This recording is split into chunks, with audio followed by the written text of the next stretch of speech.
This better not be a tease, I swear to God.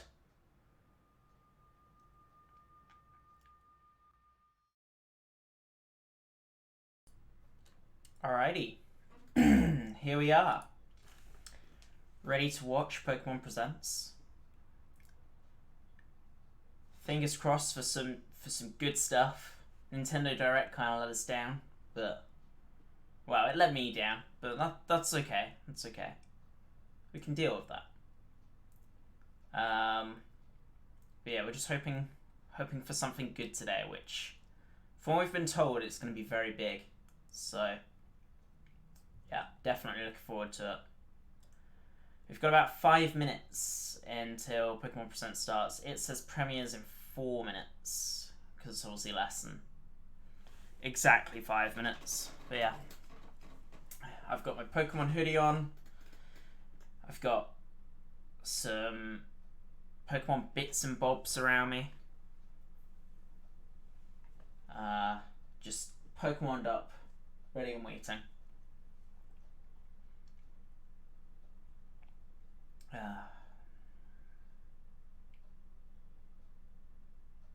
Not entirely sure what my microphone's picking up. Might have to turn that down a little bit. It should be fine. It's probably just my PC struggling a little. Although why it would be, I don't know. So if everything goes according to plan, should be hearing audio through the Chrome tab I've got open. Which means that if there's any audio I can't exactly play due to the artists who've made it, then I just quickly mute that and or at least make it very, very quiet to avoid any content issues.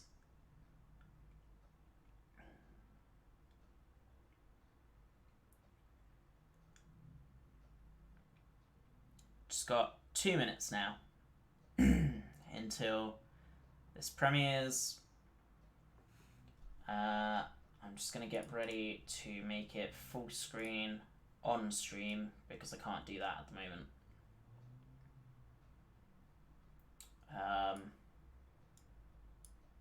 Can I make this window smaller, please? I really hope we're not going to start getting noisy stuff outside.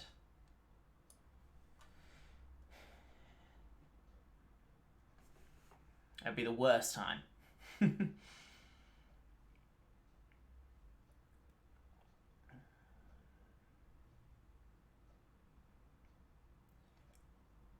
Oh.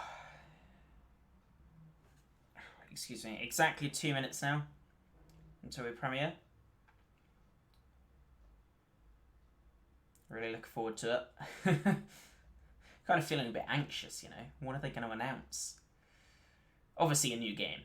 They always announce a new game. But, you know, I've seen all the memes. We're just going to get a whole hour of Pokemon Unite and stuff like that. Which, I mean, is great for people who like MOBAs. Me, on the other hand, not so much.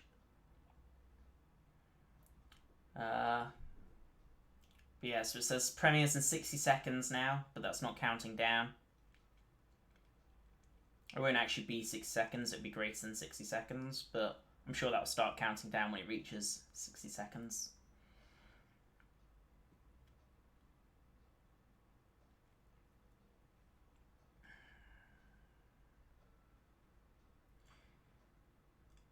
Just, oh. Premiere will begin shortly.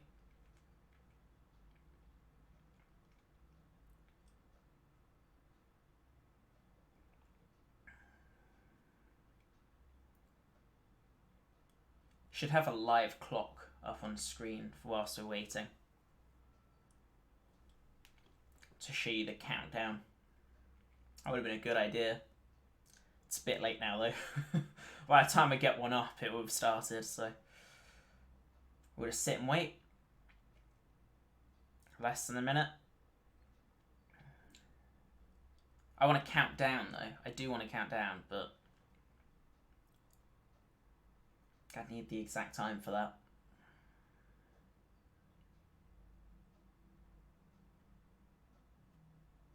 Well, it's 3 o'clock.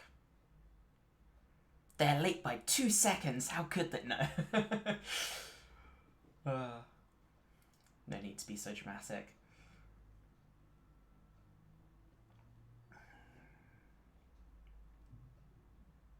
Waiting eagerly.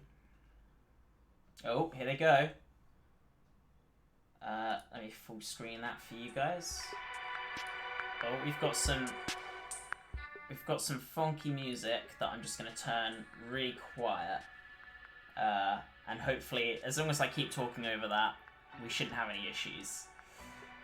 So yeah, we've got a countdown now. We've got 1 minute and 40 seconds. So they are delaying us by a little bit, but that's fine. We've prepared. We've set aside time for this. We've set aside the whole day for this, if need be. But it wouldn't take that long.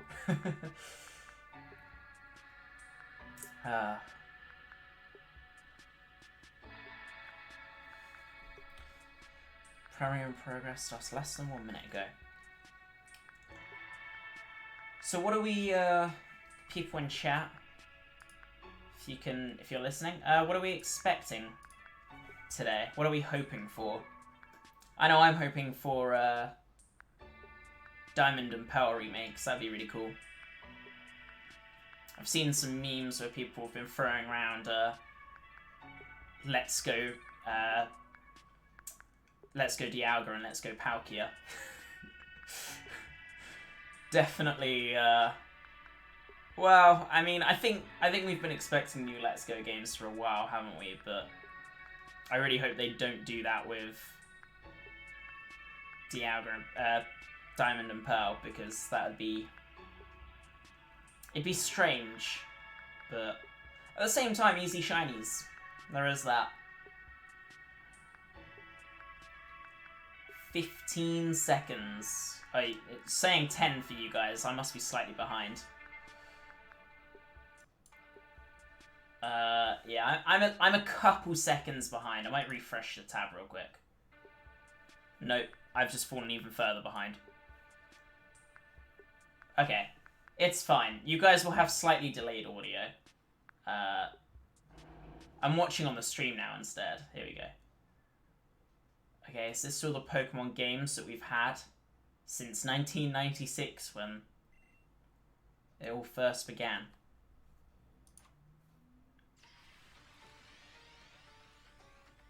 I'm actually looking at the stream now to watch myself, because it's ahead.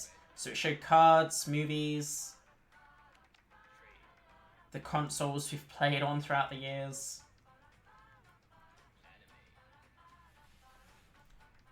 Let me turn it up a little bit.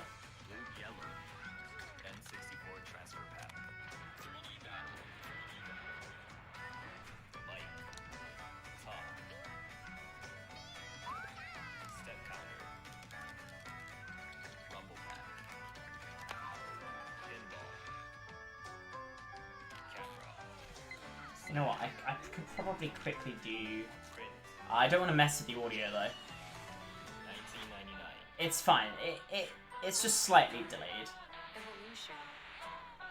Training card. Anime. Crystal. How many? I think it's about a 10-second delay between audio and video, which isn't too great, but Panel puzzle. I'm not really sure what I can do on my side to make the audio catch up. Rock puzzle. E-reader. Database. Cut battle. They've disabled live chat because they don't want people swearing and stuff. Tell you what I could quickly do. If I duplicate the tab.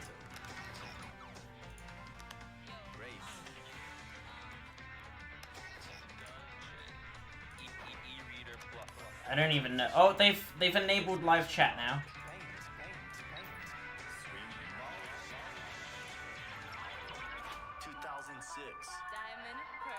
Yeah, okay, I've caught up on another tab slightly. So you're at the... How far behind are we currently? I think we're more like 6 or 7 seconds behind. I could keep trying this technique until I get to like 2 seconds behind, but I think we're always going to have a delay over just streaming directly from the browser.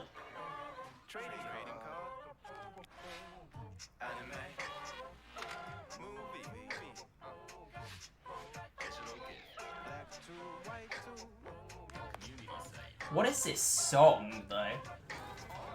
It's a bit groovy. Oh. Typing.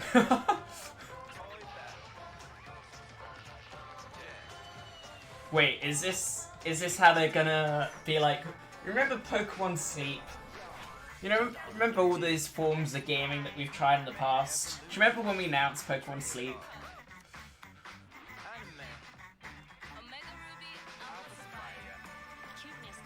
Okay, we're catching up a bit.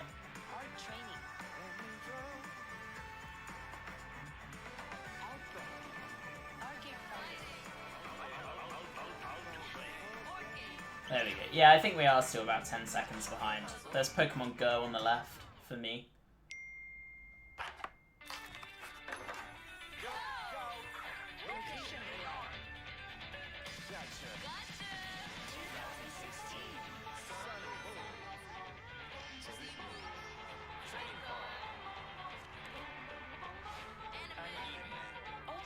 I've had another idea that could put everything back in sync. If I do display capture,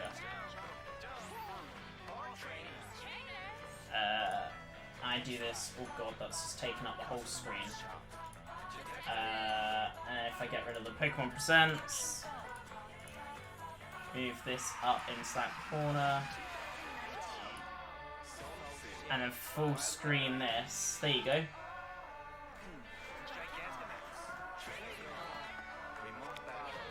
Now we're all at the same speed.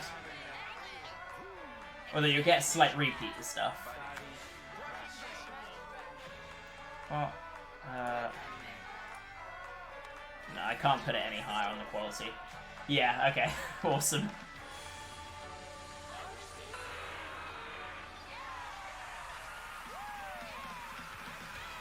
Yeah, I was just thinking of how I can make my browser catch up, and instead of trying to do us catch up, I might as well just slow you guys down slightly.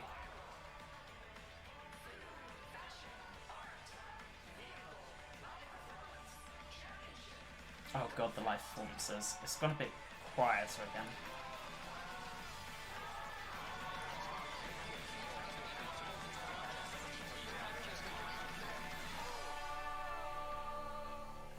It is in my hands, actually. I do have a Pokeball here that says Pokemon on it. Used to have a Empoleon in it. Hello, everyone. Hello. I'm Ishihara from the Pokemon Company. Oh. February 27th is the date Pokemon Red and Pokemon Green were released in Japan. Yep. Marking the beginning of the Pokemon series. An astounding 25 years have passed since the Pokemon series was born. We've shared so much with you over the past 25 years, through our games, but also through so many other mediums, thanks to the support you've all shown us. Thank you, each and every one of you. We've got the original starts Today, here. Mr. Utsunomiya Is this, will introduce our latest updates. Is this a teaser of what's to come? Hello there, my name is Utsunomiya from the Pokémon Company. While we're First, doing that, I'd like to give you that the chat latest is tiny. update on the new Pokémon Snap game. We've put together a video that will show you some of the gameplay. Please have a look. If I do... Hello.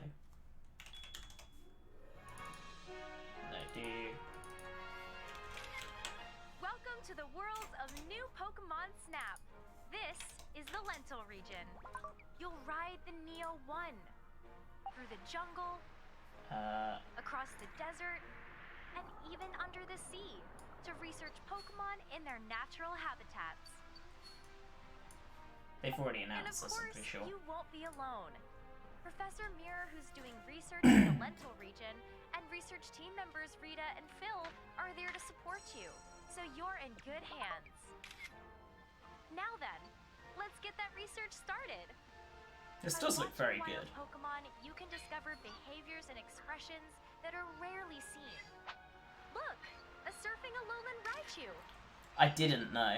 I always wanted to, but I never did. Vaporeon. Let's try throwing it a fluff fruit. That was a very good throw. Now's our chance. Oh, it's Tyranitar. What a wild way to eat. Here's a part. Tyranitar being the Pokemon that can Let's try playing fell it out. mountains.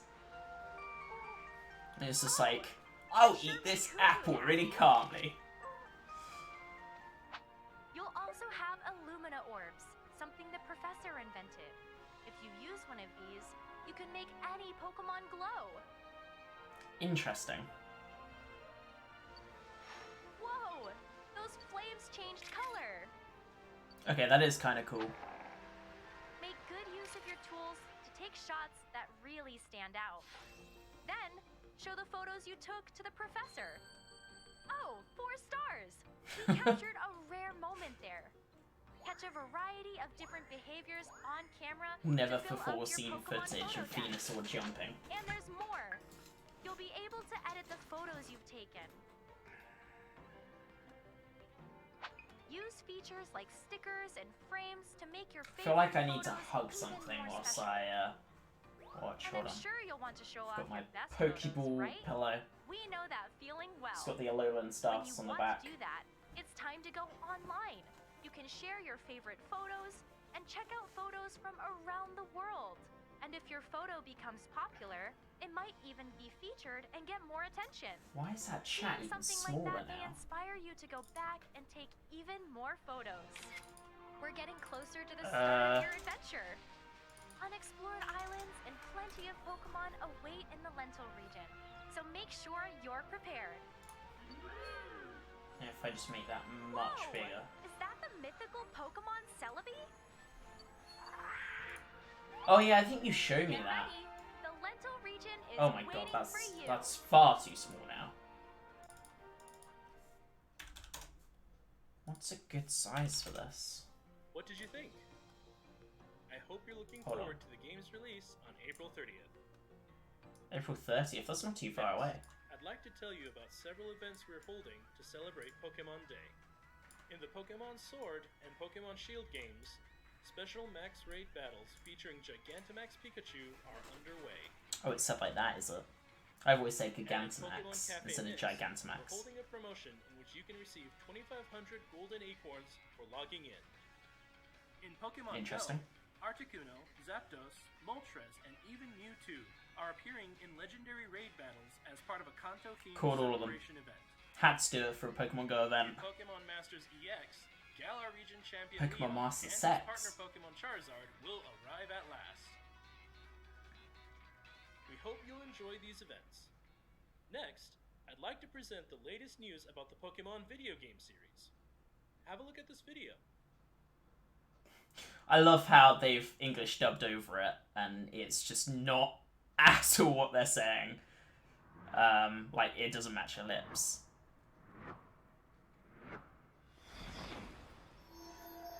Wait. Hold up.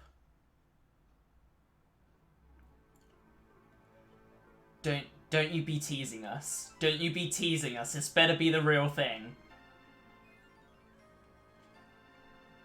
This better be the real fucking thing. This better not be a tease, I swear to God.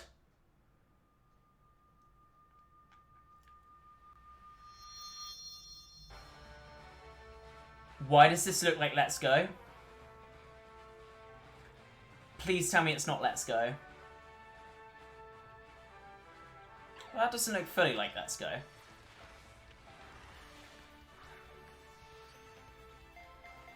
I'm intrigued. Fucking Barry running around.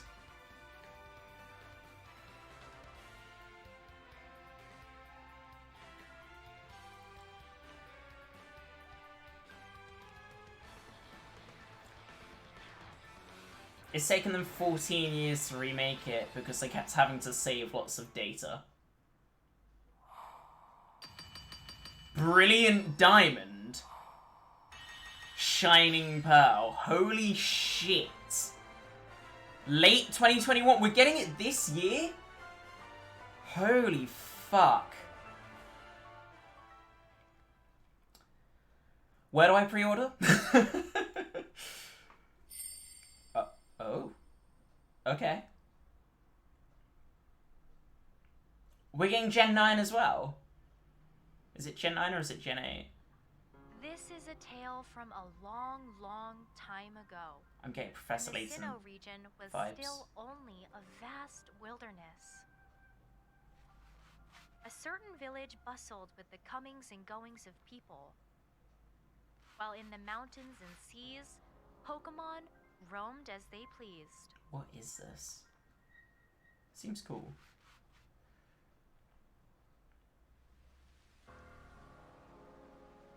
What? What?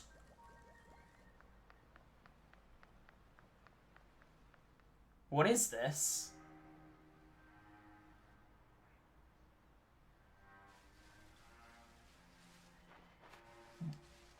You could do jump. What?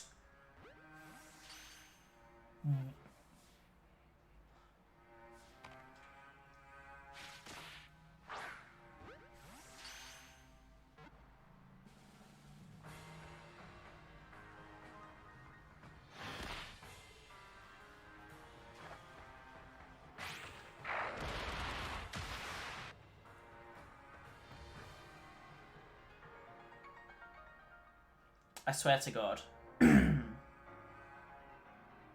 Interesting mashup of generations there.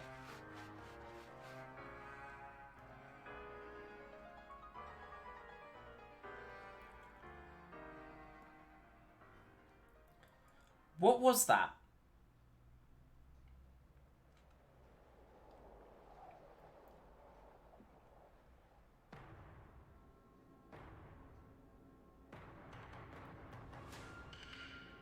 They're not...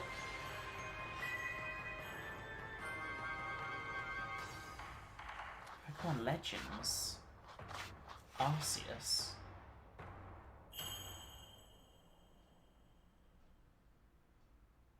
Wait, so it's like an actual open... Pleased to announce 2 new additions to the Pokemon video game series, both taking place in the Sinnoh region. First, I'd like to present the Pokemon Brilliant Diamond and Pokemon Shining Pearl games. These are faithful remakes of the Pokemon Diamond version and Pokemon Pearl version games, which were released for the Nintendo DS system in Japan 15 years ago. Are we getting an open world... The Pokemon Brilliant Diamond Pokemon and game? Pokemon Shining Pearl games, remakes of the Pokemon Diamond version and Pokemon Pearl version games which were released for the Nintendo DS system, are coming to Nintendo Switch. These games will be developed by Ilka Inc., who also worked on Pokemon Home. The project is being directed by Yuichi Ueda of Ilka, as well as Game Freak's Junichi Masuda, who was the director for the original Pokemon Diamond version and Pokemon Pearl version games. Your adventure will take place in the Sinnoh region, rich in nature and with towering Mount looks like Coronet they at its haven't- heart. It is a land of many myths passed down through the ages. The sense of scale of the original game's towns and routes has been carefully preserved, and you'll be able to travel through familiar locations once again. Trifling. You'll set out on your journey after choosing either Please tell me they Turtwig, improve the Chimchar, or Munchlax Piplup as honey your first tree partner Pokemon. mechanic. In these games, you can enjoy a grand adventure together with all the Pokemon from Pokemon Diamond version and Pokemon Pearl version. Newcomers and previous visitors to the Sinnoh region alike can look forward to experiencing Wait, we the can have the original GTS Pokemon back? Diamond and Pokemon Pearl stories, freshly recreated for Nintendo It Switch. looks so small. We get the underground.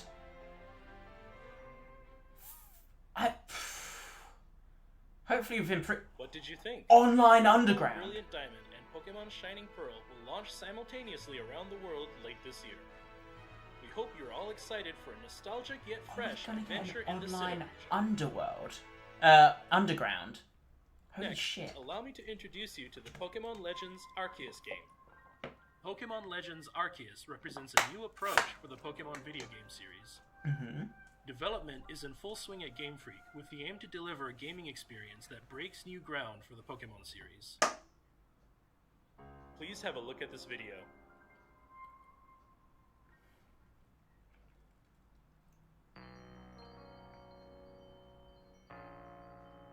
The events of this game unfold in the Sinnoh of old. In this time, Right. too, Mount Coronet towers over the center of the region. Pokemon live freely in the wild here, but the harsh environments may be different from the Sinnoh region you remember. In this era, people have journeyed to Sinnoh from all over and Wait. founded a prosperous village in the hope of learning more about this land. What?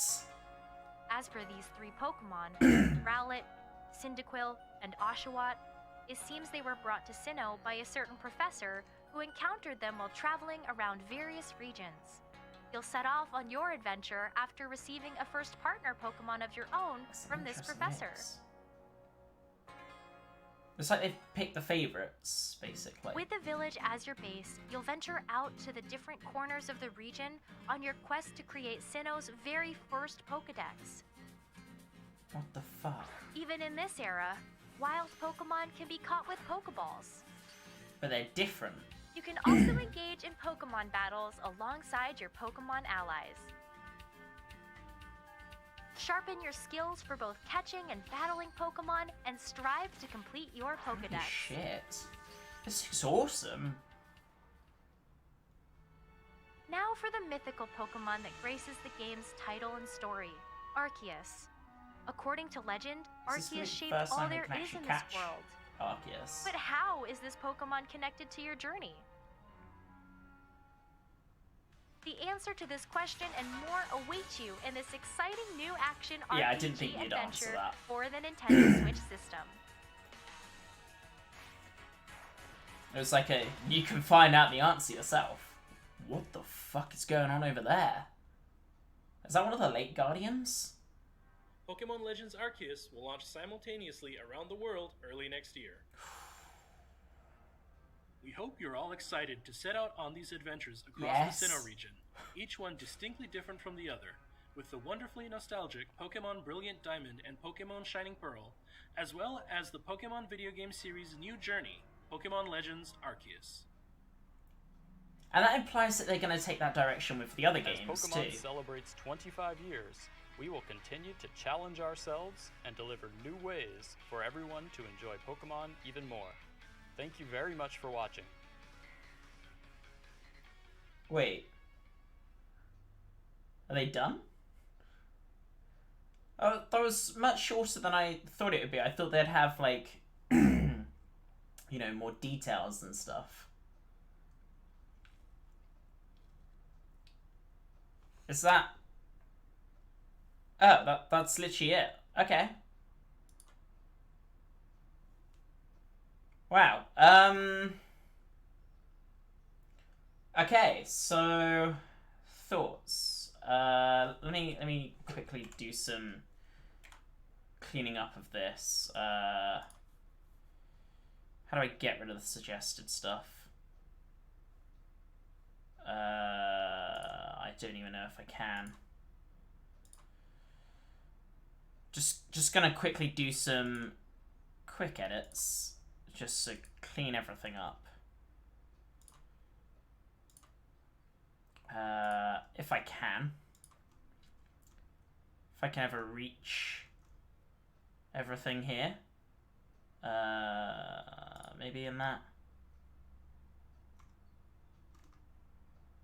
Yeah, I think, I'm just, don't mind me, I'm just doing some, here we go. I think if I get rid of that, there we go. That's much better. If I just close that. Yeah, Jesus, wow. Thoughts. Holy shit. We're getting not one, but two big new Pokemon games. Obviously we knew the remakes would be of Diamond and Pearl, if they were going to do remakes. We knew they wouldn't just remake Platinum. Because obviously that encourages trading, and Pokemon's pretty much always been about trading from the very start. So it makes sense that they'd have 2 different versions just so we could trade. So what was it? Brilliant Diamond and Shining Pearl. Yeah. So the characters looked like they'd been smushed down, which was I found quite cute. Quite humorous too. Sorry, quite funny. It was definitely quite interesting. The art style, so the environment looked mostly the same. If I go back now, if I just mute this, so where did they first show it? So that's oh no, so there was 3 announcements. There were 3, but the 2 I'm interested in. So what about here? So this is the kind of graphic style. So in battles, everything looks really nice, kind of like Sword and Shield, but when you look at the environment, everyone looks a bit squished down, but it looks like they've kept a lot of the original kind of looks to everything. Like the trees just look like they've been spruced up. Not literally, they're not spruce trees. To look a bit better in quality. Same as the houses, but otherwise they've pretty much kept the exact same quality. If we just go back a bit to when they first started. So, yeah, there are multiple things I want to comment on. So obviously they've replaced the normal DS system or Game Boy or whatever used to be there with the Switch instead and its dock. They've got there the same intro cutscene, I guess, but probably in higher quality again. Other than that, the room looks exactly the same. We've got starting town. Everyone just looks a bit squished up. Squished down even. The flowers look really nice, actually. Yes, they've definitely improved upon the quality of the actual graphics itself, which is pretty cool. We've got the Pokemon look really good. The moves look pretty good and fast. We haven't actually seen any. I can just imagine that sound as Barry runs into you that everyone used to hear. Oh, what? Hold on a moment. I'm not sure if you guys saw. I mean, you probably did, but look at the water there. Jesus Christ. Are they trying to blow up our switches? But I mean, that is gorgeous. That is absolutely stunning. Can you imagine battling the Lake Guardians on these? That'd be fucking awesome. We've got... So I'm not sure, but it looks like they're keeping the same event system. So I think it was every Friday afternoon you could catch a Drifloon at this place. I can't remember what it was called now. So it looks like they're keeping that system still. Which worries me because you can see in the top right there they've got the honey trees. And I'm fine if they're keeping the honey tree mechanic. I do think that's quite a cool mechanic. The one thing that worries me is that Munchlax is still going to be an absolute nightmare to catch. I wonder if they've reworked that at all, because Munchlax, I'm not sure if people remember in the old games, I mean, it was quite rare for people to even find Munchlax.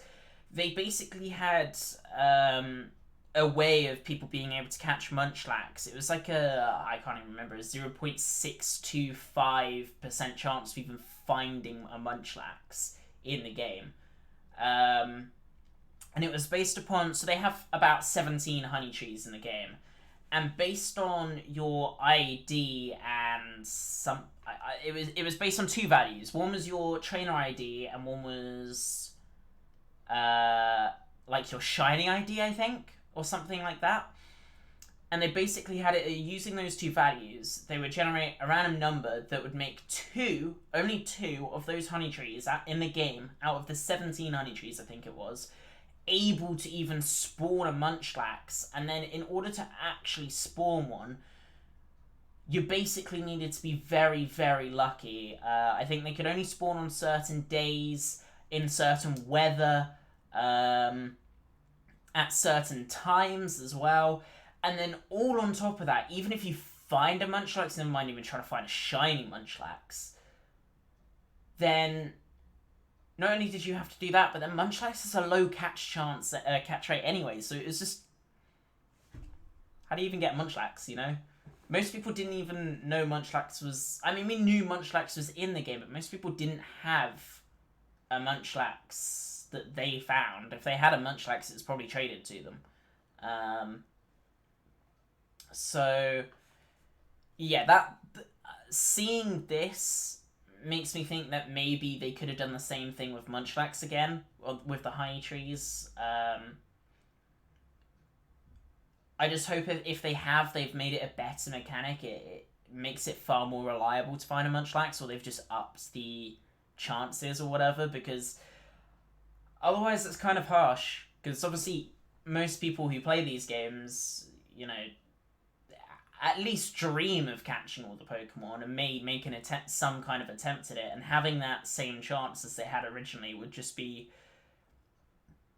quite harsh. But I mean, it is a game, of course, but that is one thing I am worried about looking at this. The other thing I'm worried about is the other game, and I'll come to that when I pass this game. So let's continue. So we've got... So it looks like we've got trading rooms again, but whether this is going to be online or not, I don't really know. It looks like it's online, but it could be like local online. So it could be a place that... I don't even know. It could be like it's GPS based. So hi Reach. Oh, the chat looks much better now. So yeah, it could be GPS based or at least location based, where you kind of see people in your local area, either in your local part of your city or town, or in the entire city or town. But I can imagine that if that's the case, if it is location-based, they're probably just going to have to find... They'll probably have a limit on it, so you can have up to maybe 20 people in the room, and it will just pick the 20 closest people to your exact location, or an approximate.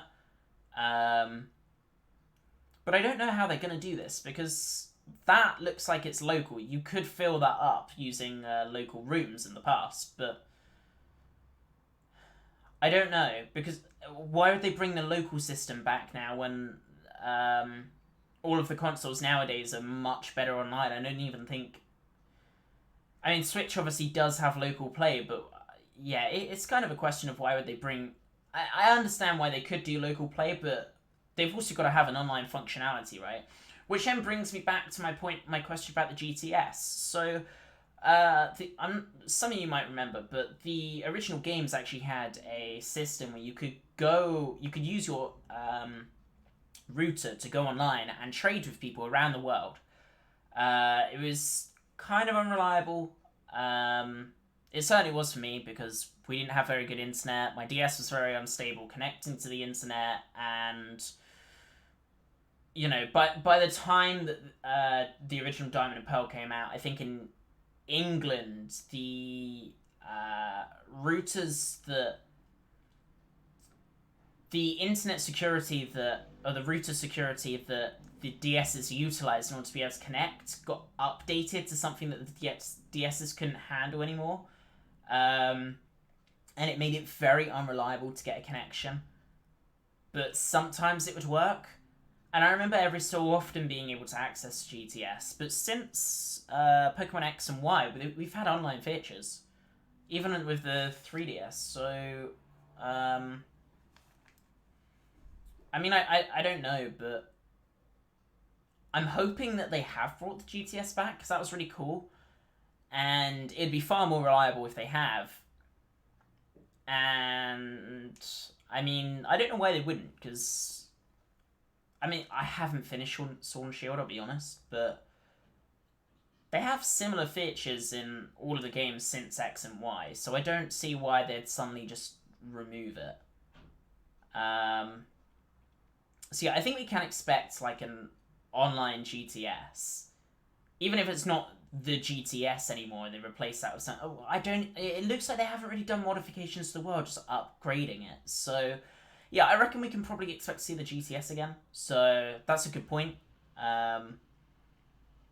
and we might actually be able to access a lot of the things that the GTS allowed that kind of became inaccessible after the game stopped being able to be compatible with router security and stuff. So yeah, that's interesting. I'm not sure whether these rooms would be local or online. If it would be like local online or just local and you have to connect directly, like peer-to-peer, but yeah, that's something to really look forward to. So there's that. What else is there? So yeah, I think Sinnoh was one of the first games to bring back seasons. Bring seasons as well. So that's pretty cool. Can't wait to see some of that. The moves have really been spruced up. Right. This.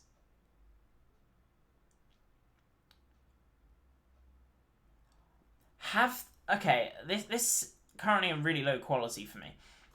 My question is, if I can just get a side-by-side, actually. Hold on. Just give me a moment. I'm just going to hide it real quick. And I'll open up a new tab. And get Pokemon Diamond and Pearl statue. So I'm not sure if all of you remember images. So the original statue, if I open this image in a new tab, and show. So this was the original statue, okay, for the games. On the left side, here's what you'd see in the games. And as you can see, depending on which way you looked at it, it can envision both Dialga and Palkia. So, it was really cool. It was a really cool feature. And everyone was like, oh, damn. The reason being is because Dialga is on all fours, whereas Palkia stands like a humanoid, so on 2 feet instead of 4 feet. Excuse me. So both ways, because the Pokemon's sprites are so similar, you had it so that the statue could represent both of them without having to do a sprite change. And it was really cool. I didn't realise it until a couple years later. But yeah, when someone pointed it out to me, and I was like, oh damn, that's really cool. And looking back at this, it's a question of have they done a good job with that?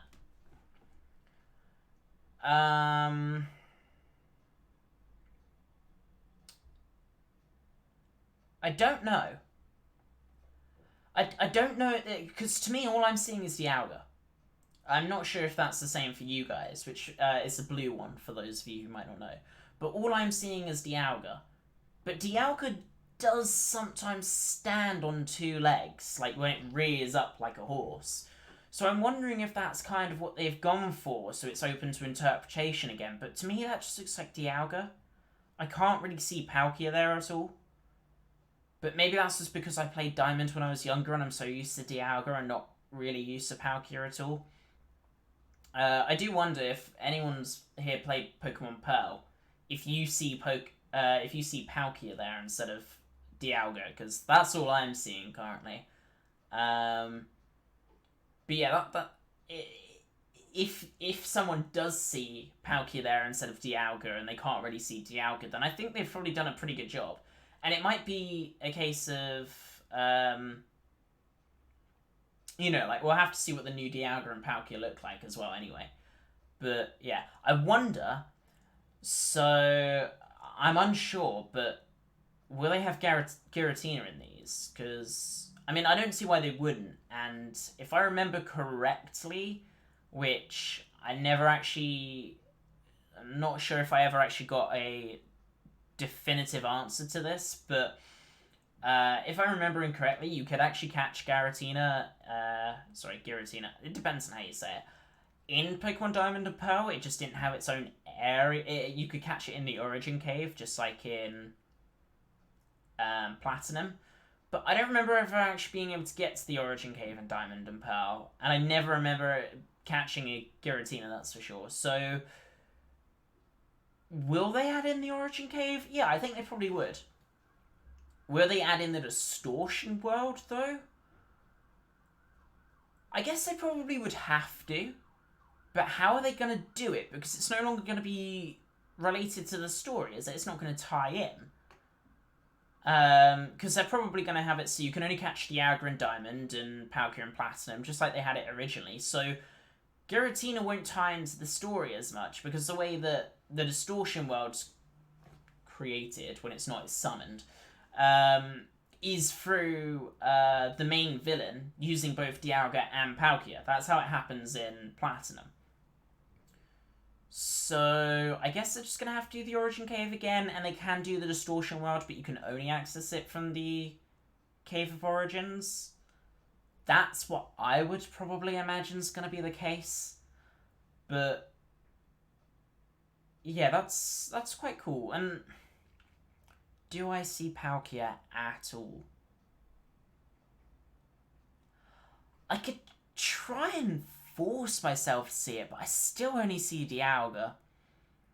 I don't know, I definitely think I'm going to have to see it in-game when it's not quite a blurry image, in order to say for sure. I mean, if I do some frame maneuvering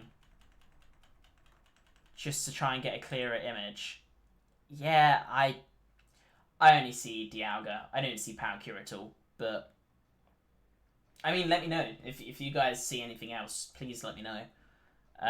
But moving on now. So there's the statue. We've got Brilliant Diamond, Shining Pearl, which I think is quite cool. It says releasing worldwide in late 2021. So here's the thing. When it says late 2021, I can assume that means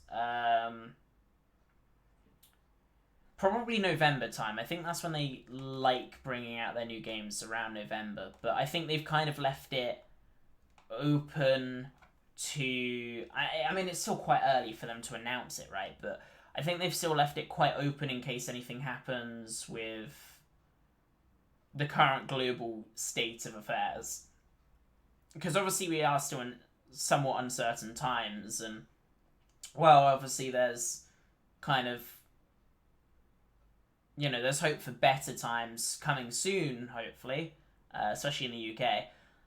We're still unsure about where that's going to leave, you know, work and seeing people and stuff like that. So I think they're probably just leaving it open in case they do have to push it back at all, and they hopefully won't get face backlash. Because the second they announce this is when it's going to be released, if they push it back after that, they're going to get backlash. And I mean, especially if any of you...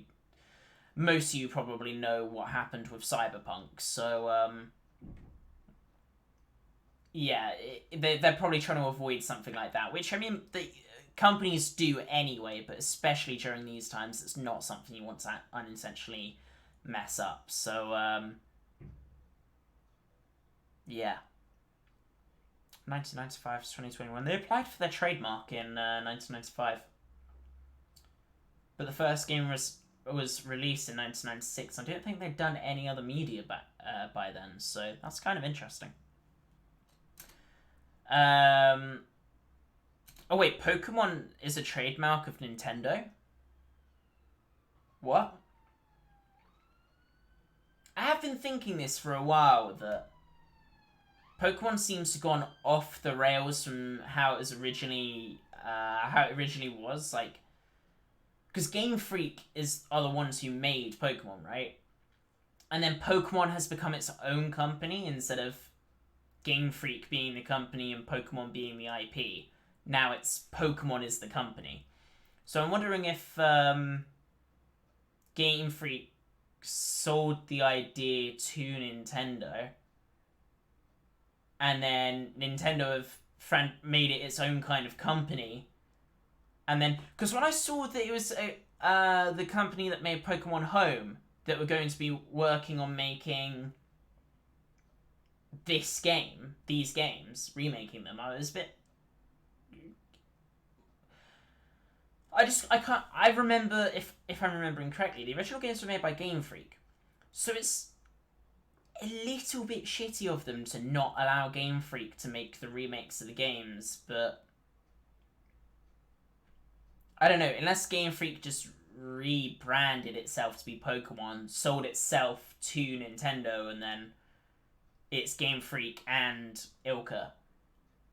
I don't know. I'll have to look into that. That's definitely something to look into. But yeah, anyway, onwards. So what else have we got? So we had this Pokemon Legends Arceus. So I saw this and just shivers throughout my entire body. And then I saw this and immediately thought, Professor Layton? What's this going to be about? And I saw the Pokeballs and went, they look kind of steampunk-esque. What the hell was going on? And I wasn't expecting what happened next, because, yeah, how could I have? I saw the first picture and went, wait, are we still in Sinnoh? And yeah, okay, it looks like kind of like a castle. I don't know what I was thinking by this point, and thought, okay, we've still got Pokemon in the world, whatever this is. It's a mixture of generations. Yeah, I saw this and went, okay, we're still in Sinnoh. I saw this and went, Breath of the Wild? What? Are we getting like a Zelda Pokemon crossover game? And I was very confused. And I'm looking at the world going, and seeing some very high quality Bidoof, and we're in some kind of castle, like a pop-up castle. Okay, we've still got the two main characters, but taller, and then she does this. She does a bloody jump roll. What the fuck? Pokemon characters can jump roll now? That's pretty cool. We've got, and I'm seeing this and going, are we finally getting a purely open world Pokemon game? And I think that's actually what's happening. And I'm really excited for it. So you can sneak up on Pokemon, you can do jump rolls and stuff. You don't have to fight Pokemon to catch them, kind of like Let's Go. But then you also can fight Pokemon to weaken them, and then catch them. But like, do you have to run from combat and then catch them, or what? And looking at this,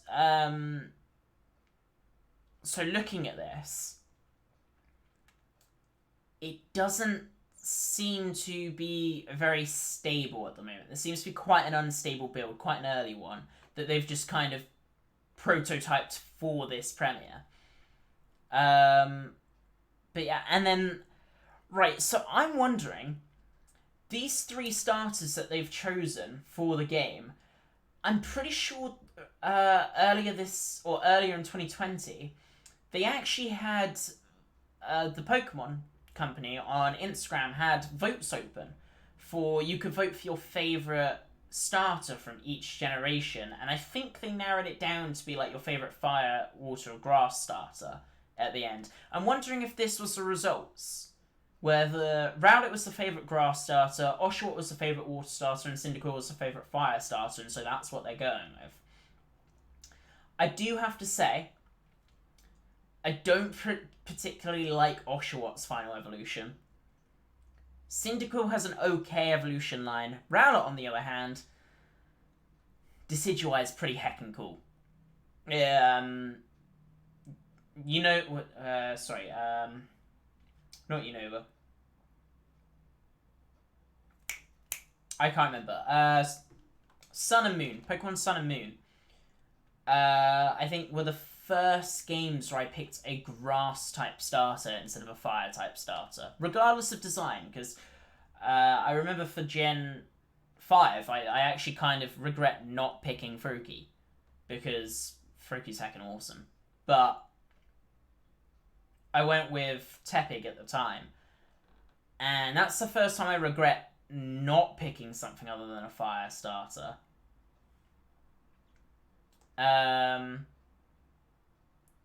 And then when it came to Sun and Moon, I actually picked Rowlet. I looked at the Pokemon and went, well, Litten's kind of cool, and I mean, I've got them all here.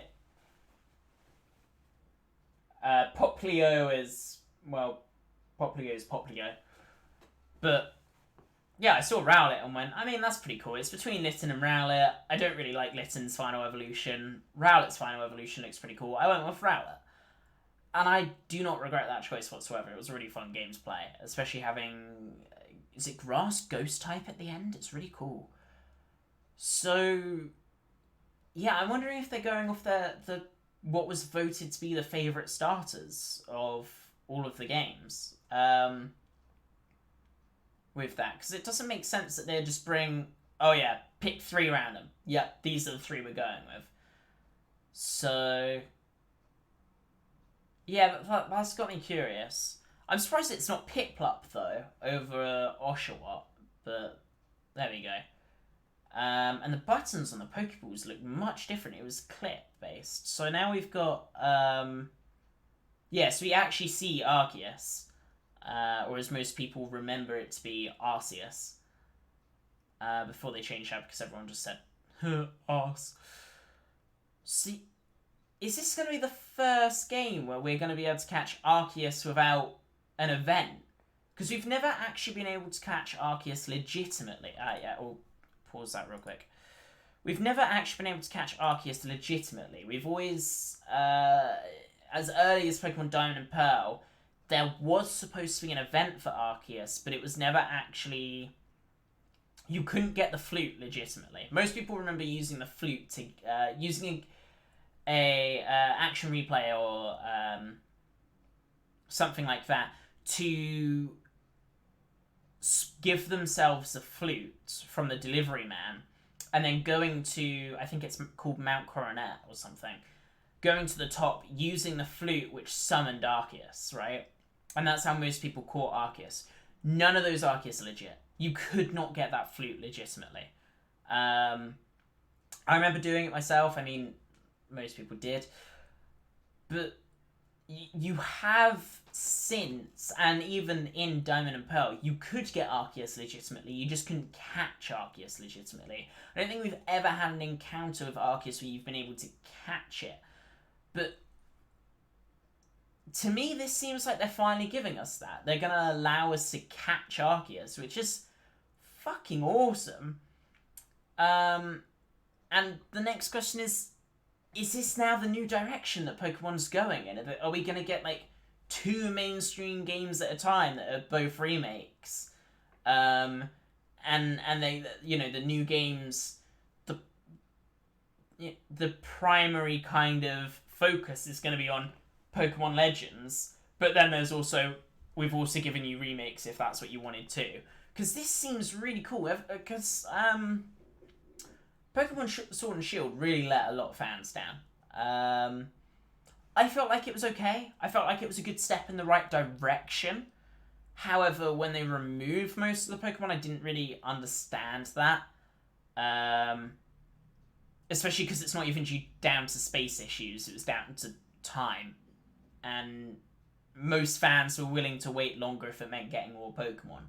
And then when they said, oh, well, you can get most of the Pokemon you couldn't get before, but paid for DLC. I get DLCs normally paid for and stuff like that. It felt quite shitty blocking Pokemon off behind a paywall. Most people would have happily paid for that content for, you know, Regidrago, Regieleki, Emo birds, Emo Kanto legendary birds and stuff like that, and the story that's there, and all, you know, Galarian Slowpoke and stuff like that. People would have happily paid for that, and Calyrex and that. But the fact that they blocked off Pokemon that should have already been in the game behind that paid for DLC was the thing that felt shitty. And I think to a lot of people, that's where a lot of fans said, I will pay no more money towards this company, this franchise, because it's over. But this seems like they're going back up. The amount of police cars in this fucking area. So this seems like they're taking a step back in the right direction, where they're actually going, okay, we've listened to what you've said. We've listened to the fact that you want a more open world game, more so even than Pokemon Sword and Shield. And it seems like they're actually going to give that to us now. And that seems really cool. And I'm not sure if it shows in this little bit that they revealed for Pokemon Legends, or if... Okay, yeah, there's quickly... What do I want to go slightly forwards a bit? No, slightly back a bit. It's like a single frame. I don't know if I went... No, I went too far forward. Here we go. This is a better quality now of that statue earlier. It still just looks like Dialga to me.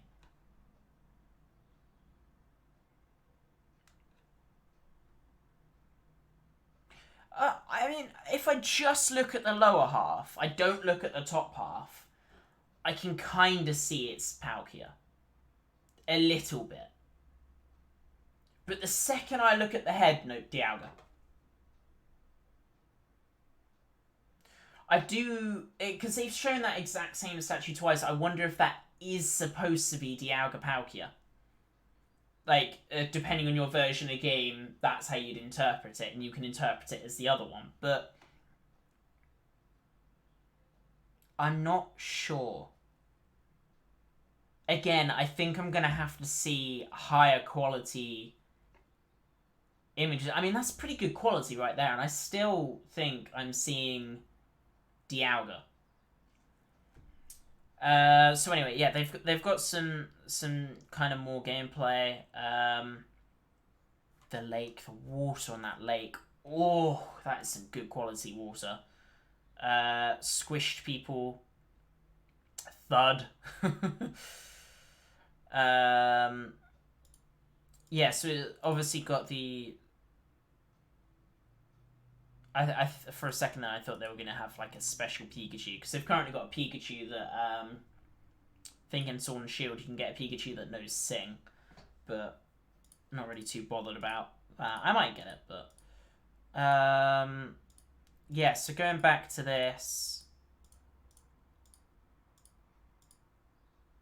So, yeah, that looks very much like, is it Dawn and Nathan, I want to say, are the names of the characters? That looks like them, but it looks like an older version of them, but in the past. Which is interesting. I don't really know what to think about that. I mean, look at those Pokeballs. Those are old. How does that even work? It's got a clip, so what if you unlatch that clip, the Pokemon just bursts out? I don't really know. And how does throwing that even actually catch a Pokemon? I mean, I like the style. I'm just kind of curious about how they're going to explain how that works. Because obviously Pokeballs, I think since Gen 2 or 3, have been, you could make them with chestnuts, like different coloured chestnuts, and they would have different effects and stuff. But this looks like it's kind of going for that, but at the same time, before it even became as refined as it was. So I'm very curious about that. The symbols on their arms, on their arm sleeves, reminds me of Team Plasma. I'm not going to lie. Or Team Galactic. It's kind of a mixture between the two, I think. Which is kind of interesting. I'm sure it's not. I'm sure it's just like, it says Pokemon Trainer or Warrior or something. But yeah, I'm kind of curious what that little emblem on their breast is, though. If that's like a flower or meant to represent a Pokeball before it's been turned into an actual ball. Because it could be both. It could be a flower, but it could also be like a net Pokeball, which is interesting. So I'm wondering if it's just like all kind of symbols to say what they are, who they are, and that they deserve respect or something. I don't know. But yeah, I mean, we've got some slipper-looking shoe wear and stuff, and it's almost like modern-day clothing, but with a historical twist, and it's quite dull. So yeah, so it looked like, I don't know what city that was supposed to be, but it looked like that was the start of a city in the Sinnoh region, right there. So that's interesting too. I mean,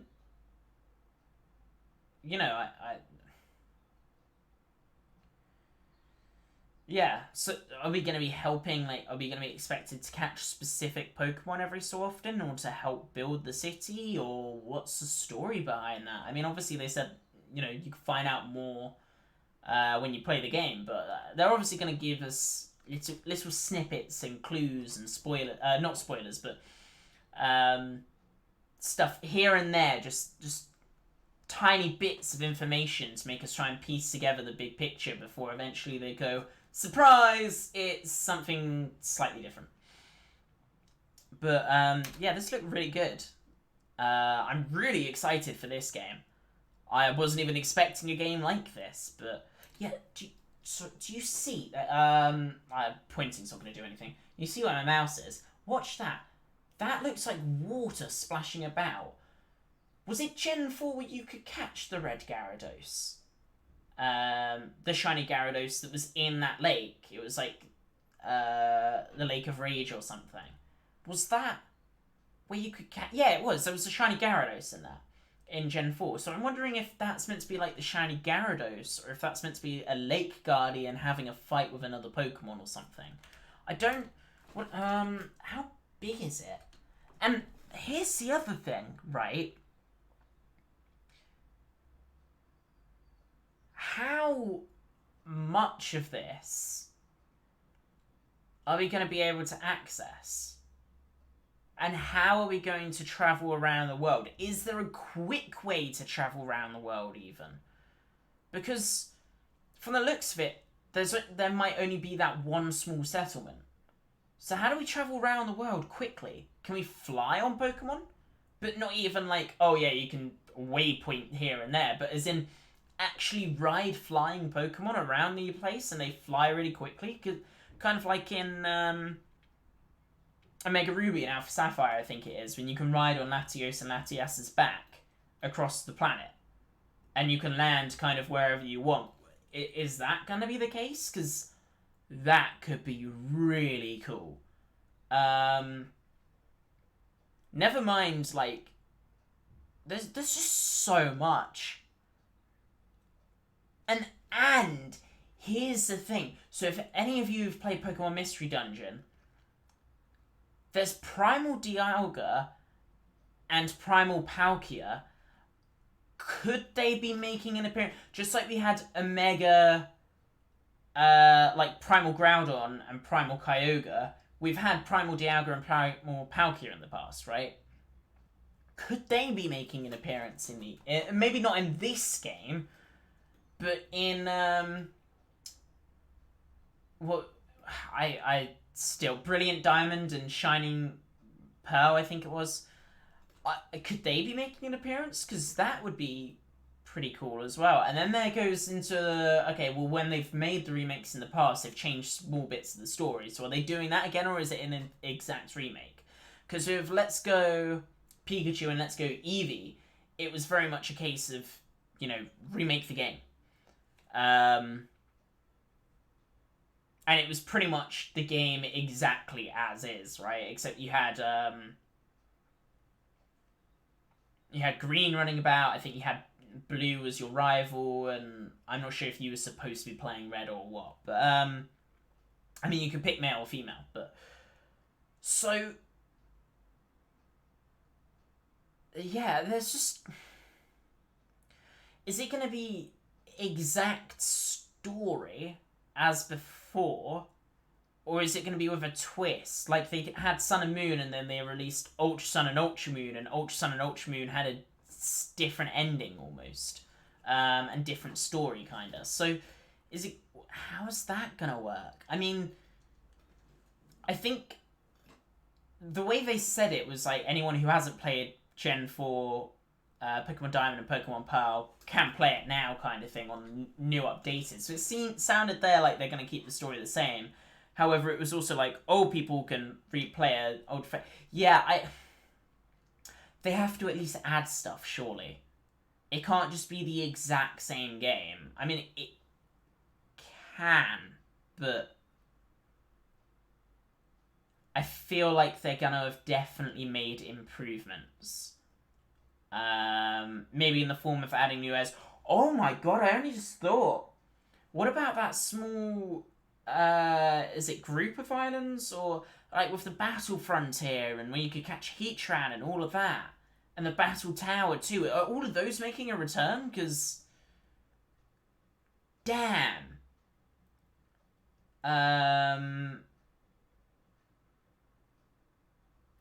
Yeah, and how is being a champion gonna play into this as well? Once you finish Diamond and Pearl, the remakes, how's being a champion gonna play into it? Is it like you can defend your title as champion or what?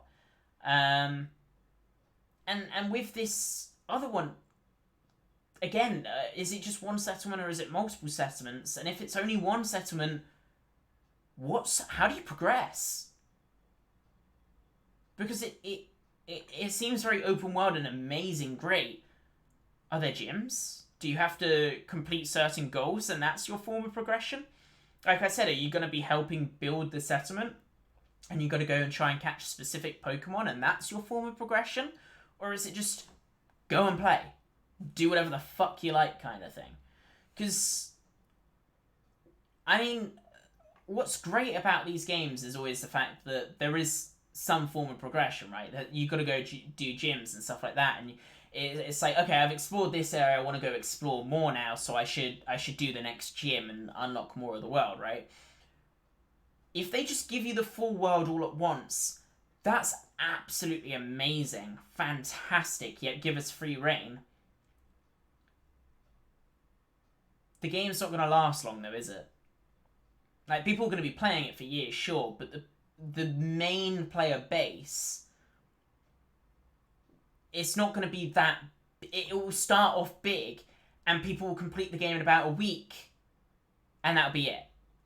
People will replay it, but if you can just do everything all at once, then what's even the point in replaying? Whereas at least when you've got that progression, it's okay, well, there's other things to do, like, okay, well, let's try fighting it with only Fire-type Pokemon, or Water-type Pokemon, or whatever, and try and beat the game with that, or let's try and beat the game with only one Pokemon, and stuff like that, Nuzlocke challenges.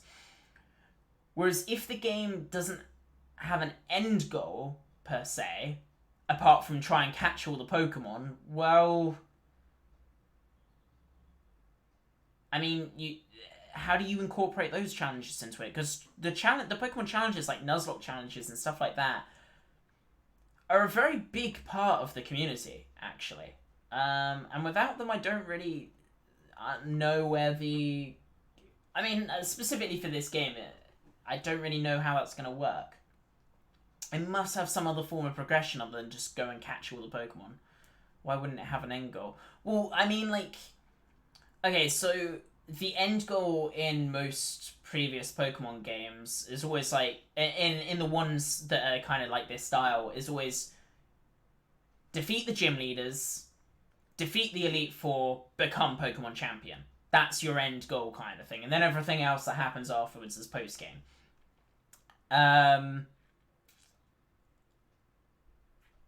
Obviously it makes sense to the game to have an end goal, but it's a question of what is that end goal actually gonna be? Because they've said, you know, you're making one of the first or the first ever Pokédex, right? That's great. That's a goal. The end goal would obviously be to have caught all of the Pokemon. But what else is there? Because that's always a side goal of the main Pokemon game. So if that's just the entire goal of this game, then it feels like it's almost lacking content. With the whole Arceus thing, it seems like it has a proper story, don't you think? Well, yeah, it definitely does. I'm wondering if... See, I kind of forgot about that. I kind of got so caught up in the... just how open but almost sparse the world looks. I mean, one of my questions is I wonder if Mount Coronet's going to end up being a whole kind of dungeon system where you've got to try and work your way higher and higher up the mountain in order to work your way up to Arceus, and every time there's some kind of challenge that you've got to overcome, and then it's like, right, well, this challenge is now that actually sounds like a really good idea. But then it's a case of, is that my idea and that's what I want from the game, or is it actually where they're planning on going with it? I mean, either way, that's interesting. But I now that I've said that, I like the idea that we're gonna have dungeon systems almost, where it's like open world. You've got to navigate about, fight off Pokemon, catch them, and then there's gonna be kind of like every floor there's almost a dungeon guardian kind of thing, and you got to fight off the dungeon guardian and work your way up to Arceus, and every time you defeat a dungeon guardian, something new happens, like the settlement gets built a bit more or whatever. That I think that could be something that they definitely end up going for. And then that would be a kind of, end goal. You work your way up to battling Arceus and catching it or defeating it or whatever. I mean, maybe Arceus is going to be evil in this game, but Arceus is seen as the creator of all of Pokemon, so... and the world and the universe and all of that, so I don't understand why Arceus would be evil and trying to get in the way of,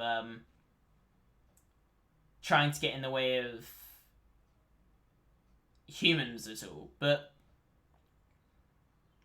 at the same time, I'm not saying Arceus should help them either, but maybe, I don't know, it seems like the human world would want to leave Arceus alone. It would just be Pokemon trainers or whatever they're going to be called in this past kind of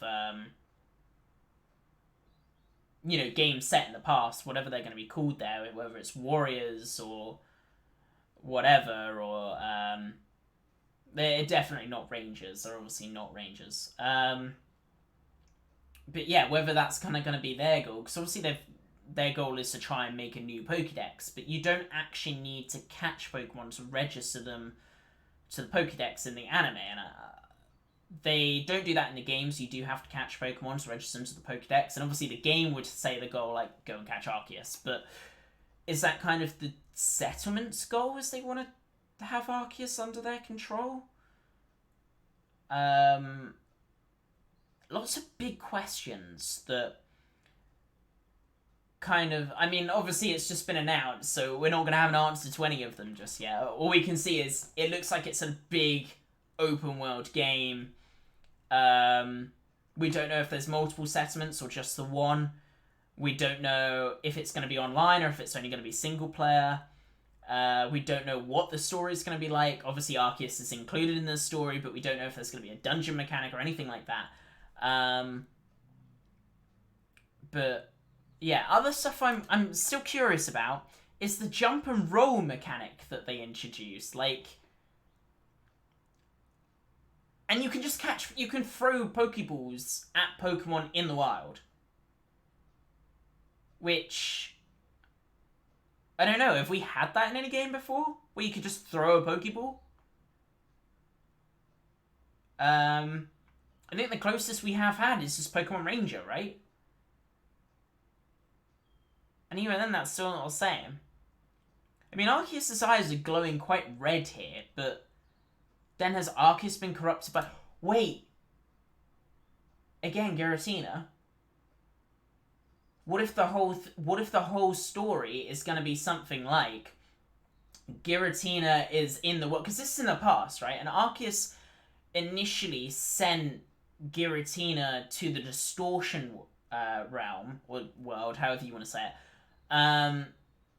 for crimes against humanity and Pokemon, right? So what if this is set before Giratina gets sent away, and this is what causes Giratina to get sent away? And so Giratina's doing some evil stuff in the background, like destroying settlements, attacking humans or whatever, sending Pokemon after humans. And so you, being a Pokemon trainer, have to go and kind of at least speak to Arceus and be like, look, this is what Giratina's doing, can you help us? That would also be quite cool. In which case, the dungeon system could work in both trying to get to Giratina and trying to get to Arceus in two different locations. And again, are we going to have the Distortion Realm? Are we going to have the Cave of Origins? Because, I mean, we must do, right? We must have the Cave of Origins in this one. But are we going to be able to access it? I mean, if we can fly, then sure we can access it, but how else would we access it? Because in Platinum, they had to build an area down to it. You had to use, I think it was waterfall down to it. You had to ride a waterfall down, but Are we even going to have HMs? Oh, God. Are we going to have TMs? Because how early is this considered? They've obviously they've got devices, they've got the old Pokeballs that you can use to catch Pokemon with, but how much have they learned about Pokemon by now? Because the way they made it sound, if I go back a bit, if I just unmute and play this... The events of this game unfold in the Sinnoh of old. Right, in the Sinnoh of old. How old are we talking? Because, I mean, look at that. That's, this is what a standard Pokeball looks like. You've got the white button in the middle. You literally press that, and the Pokemon kind of... I have to twist in order to get this one open. It's probably better if I show on this luxury ball instead. So you kind of press the button in, the lid pops open, and the Pokemon pops out kind of thing. That's always how it's worked, right? With these, it looks more like it's a flip. But then how does that work? How do you release Pokemon? Well, I suppose Pokemon have always been released by letting them out of the Pokeball and then saying, like, destroying the Pokeball or whatever. But I'm just... Yeah. In this time, too, Mount Coronet towers over the center of the region. Pokemon live freely in the wild here, but the harsh environments may be different from the Sinnoh region you remember. Also, I'm wondering if that's saying... I forget the name of the city. The one in the snow, the 7th gym, I think it is. I'm wondering if that's saying that might not be there, as it was. In this era, people have journeyed to Sinnoh from all over and founded a prosperous village in the hope of learning more about this land. They said village there, not villages. So that makes me feel like there's only one settlement. So if they're gonna have any form of kind of fast traveling, even if it's not instant, it has to be with flying, surely. Wait, that's another good question. Are we going to be able to ride our Pokemon? Because then Let's Go Eevee and Let's Go Pikachu, you could ride your Pokemon. You could ride Charizard and fly around above the map, or you could ride, say, a Rapidash and dash about the map. So, are we going to be able to do that in this too? Are we going to be able to have Pokemon follow us? I'm not sure if we saw that, did As we? for these three Pokemon, Rowlet, Cyndaquil, and Oshawott, it seems they were brought to Sinnoh by a certain professor who encountered them while traveling around various regions. They said a certain professor, as if we might already know who this professor is. Professor Oak, I think, is one of the... Or Professor Rowan, too, actually. Those two are probably the oldest... the oldest Pokemon professors in the franchise. So could it be one of them in their younger years? In which case, how quickly was Sinnoh built up?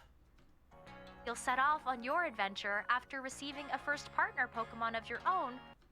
And also in that scenario, we're playing Dawn and Nathan, but older looking, but before Dawn and Nathan actually would have been born. Because obviously Dawn, I think, has blue hair anyway.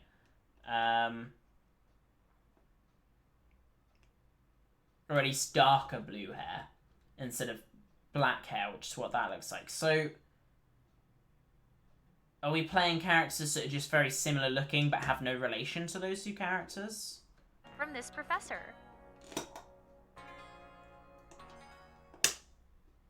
With the village as your base, you'll venture out to the different corners of the region on your quest to create Sinnoh's very first Pokedex. Yes, you'll create it. Oh, Sinnoh's very first Pokedex. Okay. So then it seems like Pokedexes will definitely be a thing for the... Would it be for the other regions though? Like, as in Pokedexes have already been made. They've already got this hardware. It's just now you're making a new one. Or is it going to be like a... Wait, they showed books at the beginning. So what if the very first Pokedex isn't actually going to be like... You know, the digital Pokédex, but you note it down in a book and you kind of draw it almost. Not like the player draws it, but as in when you discover a new Pokemon, you draw it in the book and then it's kind of like scribbles and stuff like that. Even in this era, wild Pokemon can be caught with Pokeballs. You can also... They say even in this era, as if it's so far back that it's almost kind of questionable that they would be able to, and they're saying it still is. So it seems like Pokeballs might definitely be a new thing. And the way they're saying era too, it must be quite far back in Sinnoh's past, so it can't be this Sinnoh we would play in the remakes or in the, you know, the original versions of the game. Engage in Pokemon battles alongside your Pokemon allies. It doesn't look, whether they've pressed battle or not, it doesn't look like you can catch Pokemon in combat.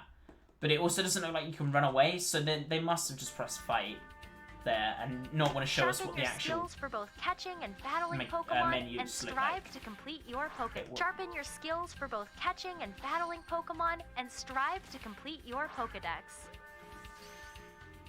So, oh, maybe when you kind of defeat a Pokemon, that then exits you out of the battle and then you have a chance of catching it. Maybe that's how that works. And there's definitely some exploration that's been going on. I mean, we can see a bridge on that left side there, around there. But other than that, it doesn't really look... I mean, it said there's one settlement from the sounds of things.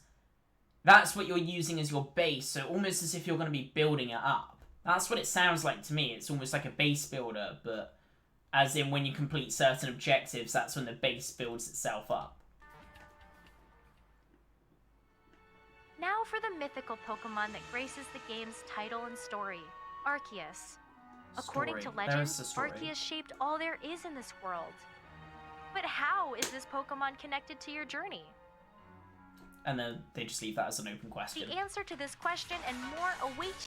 Hold on, I just want to see if I can see anything. So I think this is where Rock Climb first actually had a use in Gen 4.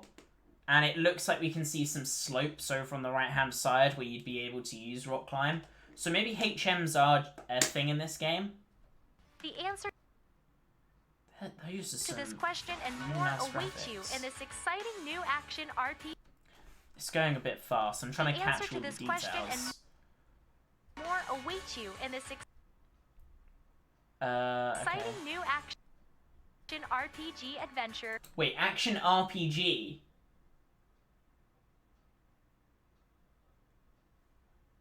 Is Pokemon normally classed as an action RPG? I feel like it isn't. I feel like it's usually classed... I suppose it is, but... For the Nintendo Switch system. Wait, there's still ruins there, though. Look at that. There's ruins there. So... Almost as if someone had initially settled there, got wiped out, and then we've come after... and we're investigating that as well. You know what this kind of gameplay style reminds me of? Reminds me of Dragon Quest. It looks a lot like Dragon Quest, and I like that. I like that style. It looks really good. I'm incredibly excited for playing this. And then, yeah, we've got that...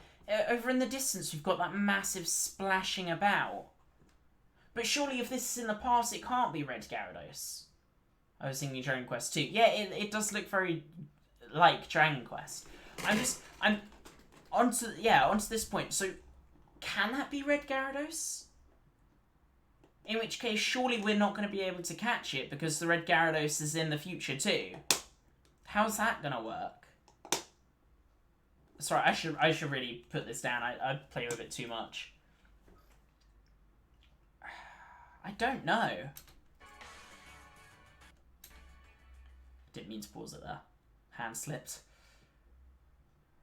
Pokemon Legends Arceus will launch simultaneously around the world early next year. Simultaneously, so everyone's going to get it at the same time. Chances are we're going to have to pay for it. Releasing worldwide in early 2022. Now, I'm hoping that released on my birthday. Because my birthday is early 2022. But, yeah, I don't think that's going to happen. I mean, if it did, Jesus, but... So that's probably going to be in the first quarter. But sometimes companies say early 2022 and they mean, like, April, May. So it can just mean the first half. But I guess we'll see closer to the time. Hopefully by Christmas, we will have an idea of when this game can be expected. And by Christmas, we should have access to the other game if things go according to plan. So yeah, I'm really looking forward to this. We hope you're all excited to set out on these adventures. So, okay, I guess skip the countdown. So they had this, obviously, everything that was going on. I kind of want to see this Pokemon Snap. Because I haven't seen much on this Pokemon Snap. But wait, was that Magikarp Jump? That's Magikarp Jump. Just turn that down real quick. I don't think the live action films look very good in my opinion. That is a ginormous Switch. Jesus, no wonder she can barely fit it in her hands.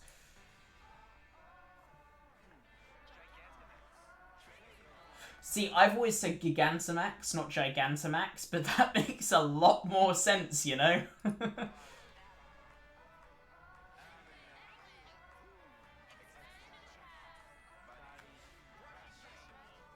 Pokemon Smile. You brush your teeth and you can catch Pokemon. I'm not even kidding, that's great. It's to make sure kids are brushing their teeth properly, which I think is a really cool idea. I think it's so strange for Pokemon to be the ones doing it, but never mind Pokemon Sleep, which I think is officially dead at this point. You were going to be able to catch Pokemon for sleeping, and everyone was just joking that they would never get out of bed again. Screw Pokemon Go, just do Pokemon Sleep, it's easier. In fact, I remember speaking about someone when Pokemon Sleep was first announced and going, so they're going to have some delay on...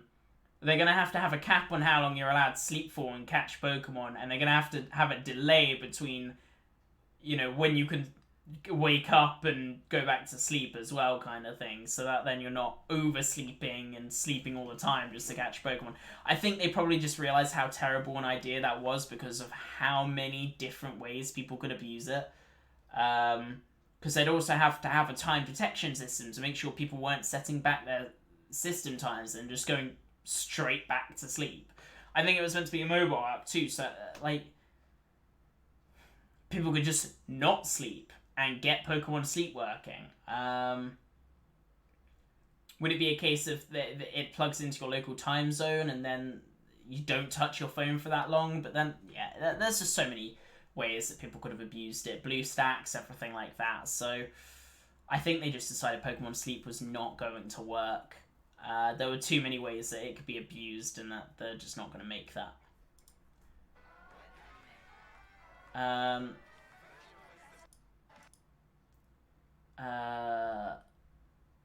I've actually got Soul Silver, a new version of Soul Silver that I bought back ages ago because I lost my original version. I still need to replay it. I haven't yet. So it's a new Pokemon Snap. Welcome to the world of new Pokemon Snap. New. That's This just is what the it's called. Lental region. The Lental Ride region. the Neo 1 Wait, through the jungle. say that. Hold on. Say that again. Welcome to the world of new Pokemon Snap. This is the Lental region. Lental. The Lental region. Like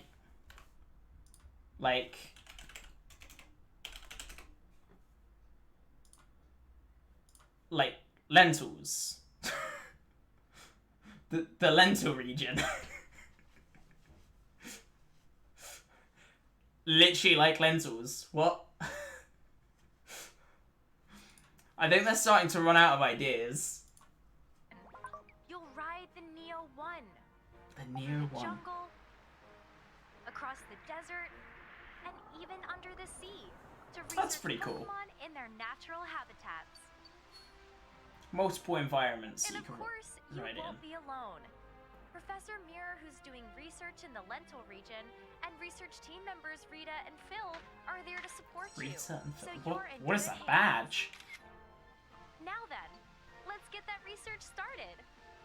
By watching wild Pokemon, you can discover behaviors and expressions that are rarely seen. That was pretty Look, cute. a surfing Alolan Raichu. And there's Vaporeon. Let's try throwing it a fluff fruit. I'm still... That's it. Just that There's throw. Vaporeon. It looks like it was Let's try throwing it a moving... fluff fruit. I That's it. I Now's can our do that chance. throw. Not that easily. Not as easily as they just did it. Oh, it's Tyranitar. What a wild... Let me just grab that. to eat. Here's a park at night. Let's try playing a melody. Oh, You can play music that to sure the made Pokemon. Hoot happy. You'll also have Illumina orbs, something the professor invented. If you use one of these, you can make... So, is this also... they obviously show that it can change the effects of Pokemon's moves and make them change colours and glow. But is this also meant to be if there's like a Pokemon that's hard to see, you can throw an Illumina ball to see if it's actually there? And are Illumina balls limited, or do you just have an infinite amount? But you can't, like, spam them? Any Pokemon glow. Because I thought it was going to, like, you can make Pokemon freeze. Whoa! Those flames changed color. Make good use of your tools to take shots that really stand out. A Magikarp. Then, show the photos you took to the professor. Oh, 4 stars! We captured a I'm rare quite moment interested in this game too. there. Watch a variety of different behaviors on camera to fill up your Pokemon photo decks. And there's more. You'll be able to edit the photos you've taken. I wasn't even paying attention to that, but yeah, that is pretty cool. Use features like stickers and frames to make your favorite... Now that they've said stickers and frames, there's one thing I've just been reminded of for the Diamond and Pearl remakes. Are we going to have seals on the Pokeballs? Because, as I said, it looks like it's mostly just a remake of it, just with updated graphics, like a remaster, right? So if that's the case, we're getting seals back. We're getting... so for those of you who don't remember, Pokemon Diamond and Pearl originally had... you could customize your Pokeball almost, so you could put capsules around them and put seals in the capsule, and then when you throw the Pokeball, it would make all these cool effects out of it. Let me hide my screen. I will find an example of this because, I mean, I'm not sure what's going to pop up as Pokemon, for crying out loud. There's lots of not safe for work stuff on Pokemon out there, and I'd rather not risk showing any of that on stream, so just give me a moment. Pokeball capsules. Don't be the,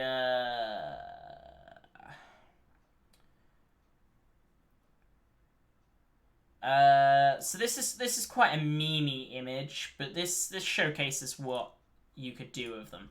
So if I just display this, that's really horribly zoomed out. Let me just zoom in for you guys. So yeah, you could make like awesome words, or you can make cool effects, you can make stars come out of the Pokeball, you can make sparkles, fireworks, stuff like that.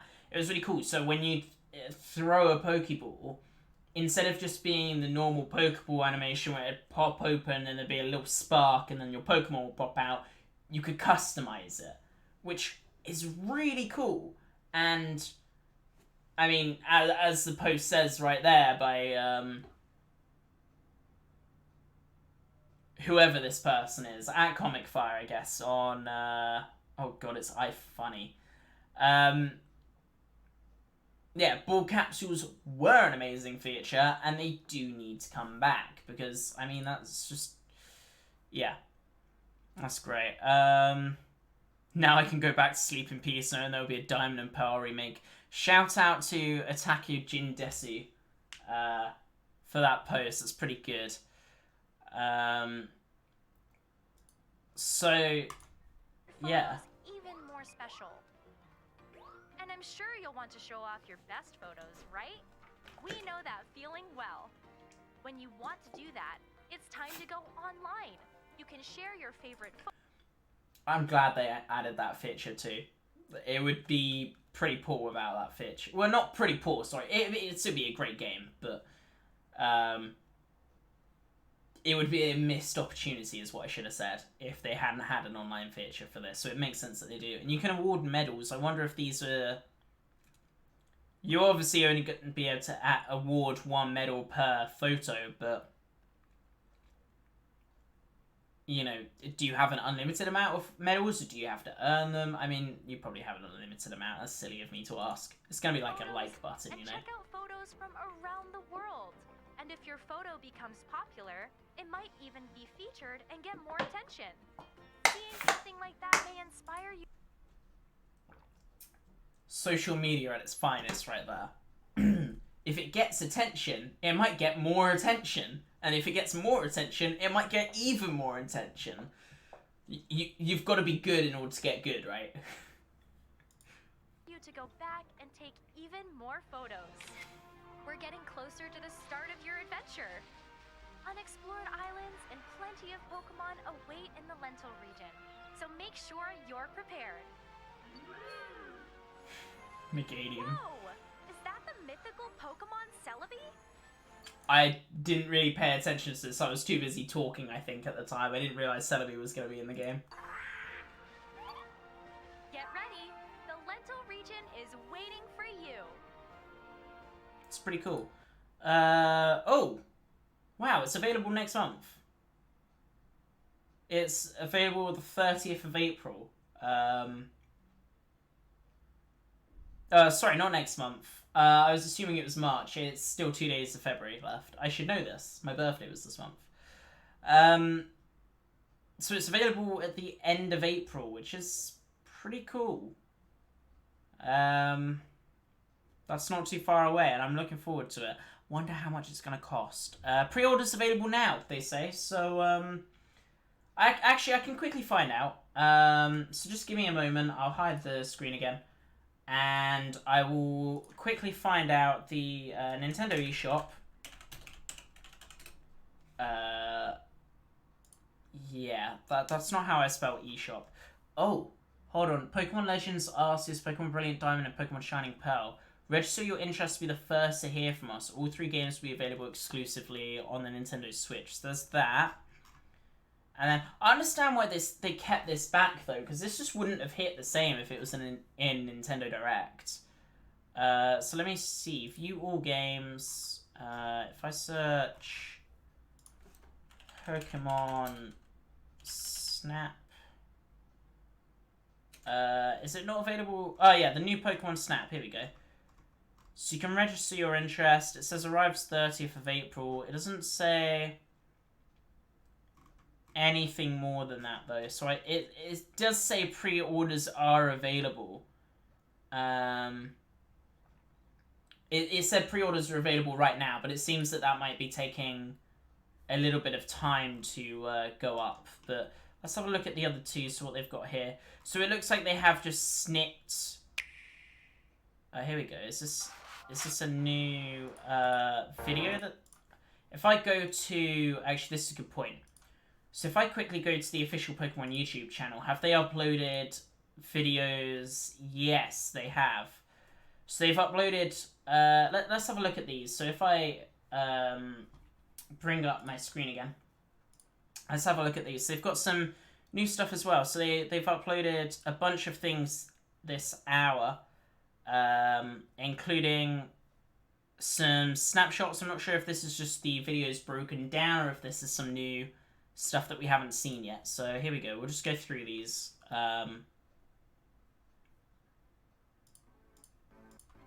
So yeah, this looks like it's just clipped footage. But clipped into the highlights of...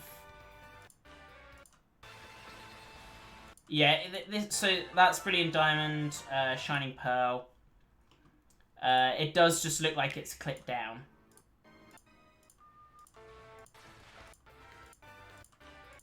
Wait, is the statue in... Hold on, is the Oh, that was a point. So, this. Anyone who recognizes this, it's the Pokemon Underground. First introduced in Gen 4. In fact, only introduced in Gen 4, as far as I remember. It was basically an area where you could have your own underground bases in a game, and you could put like Pokemon plushies about and make your base into a kind of maze. And there was a flag system where you could play capture the flag in the underground with your friends. You could get Pokemon fossils and items and dig them out of the walls and stuff like that. If they've brought this back exactly as is, or even just reintroduce it with online, great. Because I'm really looking forward to that. And this would actually re-enable the capabilities of getting Spiritomb, but online finally. And there were like trap systems you could place down too to trap other people. So that'd be really cool. And I can... If it's like you can choose when to go online, so you can like prepare your base and then go online. That's also really cool, but I know some people are going to abuse that and have their whole corridor where they've got their base just be traps galore, and you cannot take a step without getting trapped. And that's definitely going to wind some people up. But at the same time, it is the game, isn't it? But yeah, this is really cool and could actually add new meaning to the Pokemon Underground. And it's a question of, are we going to have bigger bases now? Because I'm pretty sure we were limited in space originally, but then again, I never really did much underground stuff. I didn't have many people to play with when I was younger that actually in the games. So are we going to have bigger bases now? Are we going to have more capabilities? You know, is the underground going to be bigger itself? I mean, probably not to that last question. The underground will probably be the same size. The bases might be bigger. We might have more features added to the underground, like some new things, maybe a couple little tweaks here and there. But I can't see it being anything too different to how it was originally. But yeah, that's really cool. What else? So, that was another point. While we're in this video, I just want to quickly see if I can find the statue. I just scrub along the bottom and see what I can find. Here we go. Yeah, so see, it does still look like Dialga to me. And this is meant to be shining... well... I mean, when I clicked on it, it said Shining Pearl, not Shining Diamond, you know, but, Brilliant Diamond, but... I don't know if they're just showing Diamond's perspective, or if this is both of their perspective, like, no matter what game you see it from, this is what it looks like. I imagine if it was supposed to be different in both games, they would have them both side by side, or one after the other. I reckon this is what it's supposed to look like in both games. I can only see Dialga. I'm not sure what everyone else can see. I'm going to have to check my social media, because I follow a lot of Pokemon accounts on my own personal Instagram, and I'll have to see what their opinions are on this, because I can only see Dialga. I'm sure a lot of people can only see Dialga. I'm sure there are probably some people who can only see Palkia. I might need someone to point out to me how it looks like Palkia. Otherwise, this is a little bit of a disappointment, but it's not that big overall. It doesn't take away from the fact that they've remade Diamond and Pearl, which people have been asking for years.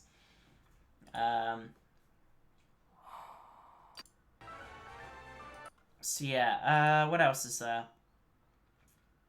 Lental region. It's spelled slightly differently, but still. So this is now back This to... is a tale from a If I put it in long, cinema long mode, time it looks ago, better for you guys. when the Sinnoh region was still only a vast wilderness. A certain village bustled with the comings and goings of people, while in the mountains and seas, Bloody Pokemon police cars, I swear roamed to as God. they pleased.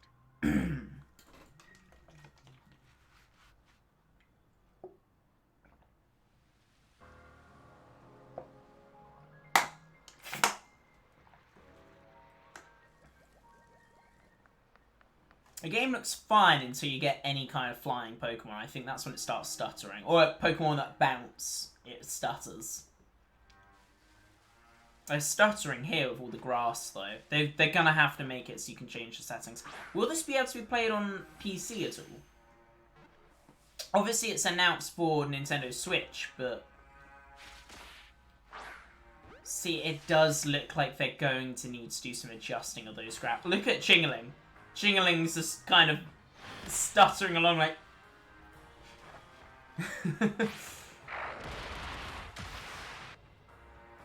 and Budgew's just like...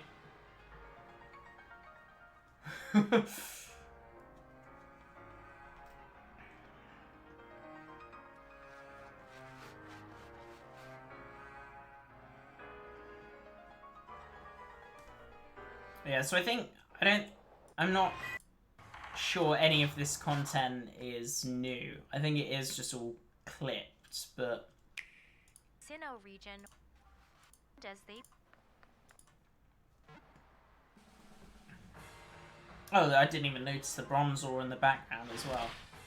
Yeah, so it looks like we're going to have to wait a bit longer for anything new. But, I mean, we can take a quick look at the Pokemon website. So if I search the Pokemon... If I just search Pokemon, we can go to the official Pokemon website, which is here. And just see if they've got anything else in there. So they've got new games revealed and exciting Pokemon Presents. So here we can quickly read what they've put. So, yeah. So tomorrow marks the day, the 25th anniversary since Pokemon Red and Green were first launched in Japan. I think it's tomorrow. It's the 25th anniversary. Preview of the in-game events happening on Pokemon Day, including encounters with... I'm not going to say it right until I hear it 1,000 times. Gigantamax? I want to say Gigantamax. Not Gigantamax. Gigantamax. Gigantamax Pikachu. Plus Galar Champion Leon. Alongside his partner Charizard. Okay, yeah, so they announced awards for certain games as well. We got the new games, Pokemon Brilliant Diamond, Pokemon Shining Pearl, Pokemon Legends Arceus. These games may be set in the same region, but they offer distinct gameplay experiences. Pokemon Legends Arceus. Trainers will get the chance to explore the Sinnoh region. Say gigantic. Yeah, so... Gigantamax, yeah. I mean, I've always... Yeah. I've always kind of thought it's been said... I've always recognised that that's how it's probably meant to be said. I've just never actually said it that way for whatever reason. So travellers will get the chance to explore the Sinnoh region in a new way by travelling to the past in Pokemon Legends Arceus. Set long before the events of Pokemon Diamond and Pearl. Long before, okay. This game will allow players to travel across Sinnoh to discover wild Pokemon and complete the region's very first Pokedex. And while Mount Coronet towering over the region makes it clear that you're in Sinnoh, the Pokemon you encounter in this area may be different from the ones you remember catching in other games set in this same region. Pokemon Legends Arceus is planned to launch on Nintendo Switch early next year. I'm wondering if we're going to have fossil Pokemon, but roaming the wild. I'm wondering if we're going to get new fossil Pokemon. I'm wondering if we're going to get any new Pokemon at all. I'm wondering... I reckon this is kind of their way of saying, by the way, some Pokemon that you want may not be in this because it's in the past, and through lore that doesn't make sense. I mean, it would be through lore, it wouldn't make sense, but also they just don't... It's kind of a Pokemon Sword Shield again thing. But I don't think they'll be locking it behind DLC this time. I just don't think you'll have access to those Pokemon. So from the sounds of it, you're not going to have access to every single Pokemon from the Sinnoh region. You may not have access to Dialga and Palkia in this game. You may not have access to certain starters in this game. Although it did look like Chimchar was there, and it did look like Piplup was there too. and it did also look like Turtwig was there. So we'll at least have access to all of those starters. But it's a question of what Pokemon will be missing, because from the sounds of it, there are definitely going to be Pokemon missing. Just which Pokemon are going to be missing? Because I think we can all agree that there's certain Pokemon that we wouldn't mind not seeing in the game. Sure, we'd like to see all of the Pokemon in the game, but there's certain Pokemon we wouldn't mind not seeing. And there's certain Pokemon that we'd really want to see.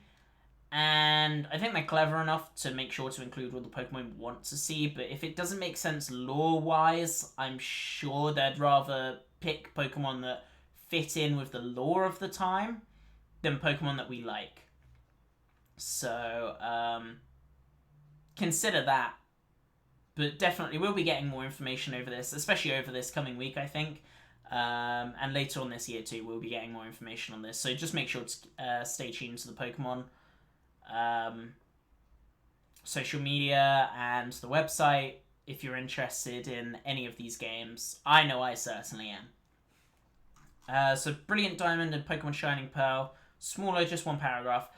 Trainers will also get the chance to visit Sinnoh in Pokemon Brilliant Diamond and Pokemon Shining Pearl. Faithful remakes, they say there. So it seems like they either haven't changed anything, really, or they haven't changed a whole lot. They probably have... They definitely have updated the GTS then. But I can imagine the GTS will still be in the game.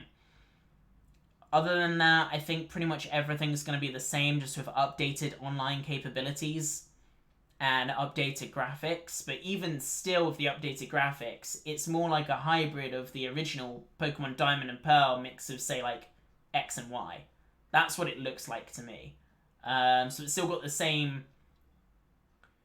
Like, all of the models look the same, just with better graphics. If you imagine the original trees in Pokemon Diamond and Pearl, like, the new trees look very, very similar, just better graphics. And slightly bigger, I think. But it also, because it looks a bit more zoomed in, the game. Which originally came out on Nintendo. Yes, there's plan to launch on Nintendo Switch later this year. Get a closer look at these games at the official site. So, they've made websites for these. So we've got this. The adventure through the Sinnoh region has been reborn.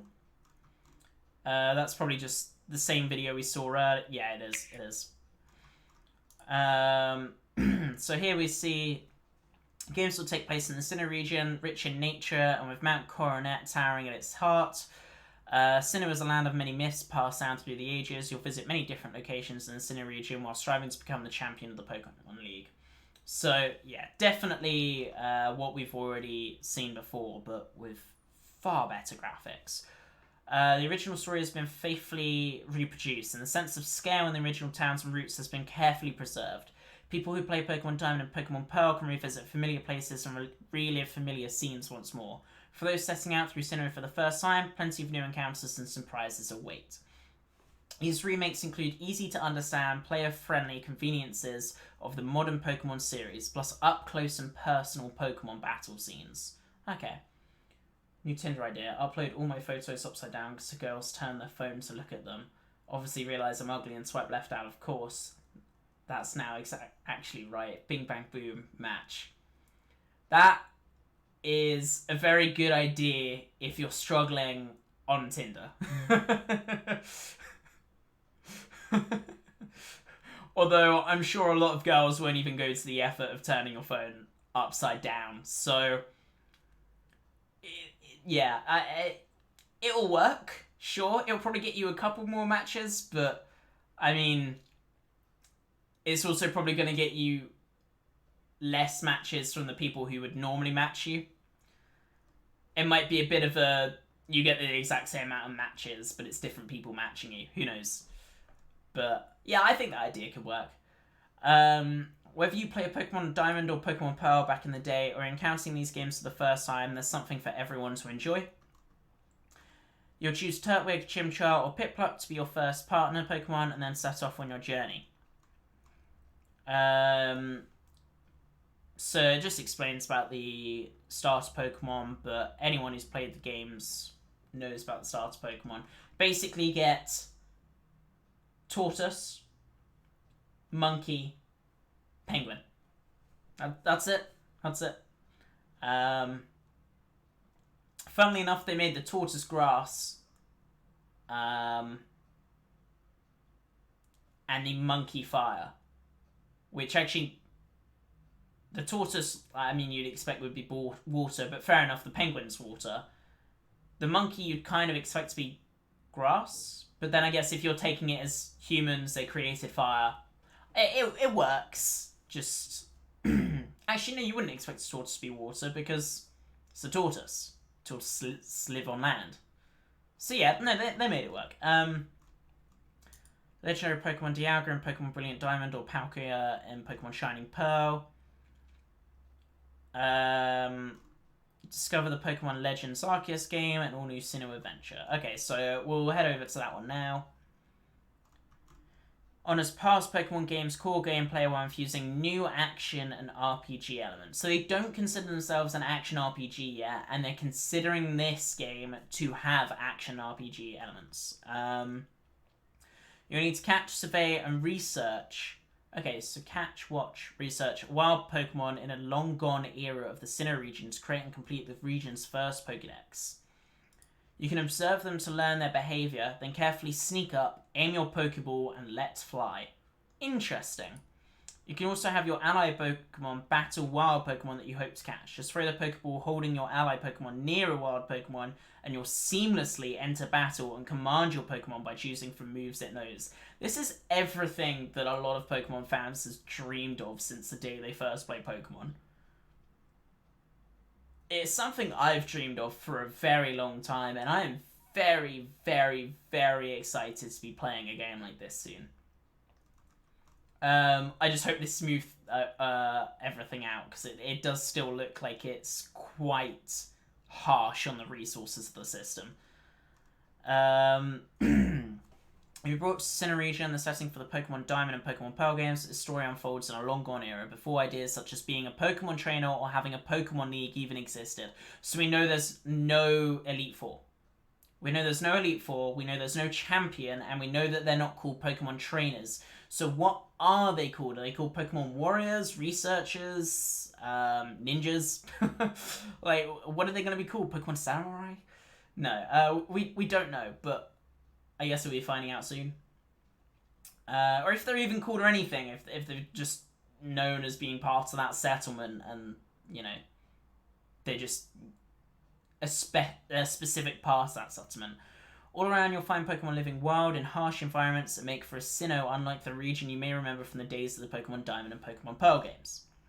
The Pokeballs of old were apparently built a little differently from the ones we know so well. They are made mostly of wood and steam puffed from their tops when Pokemon were caught. So we're not going to see the normal sparks that fly off Pokeballs when you finally catch a Pokemon.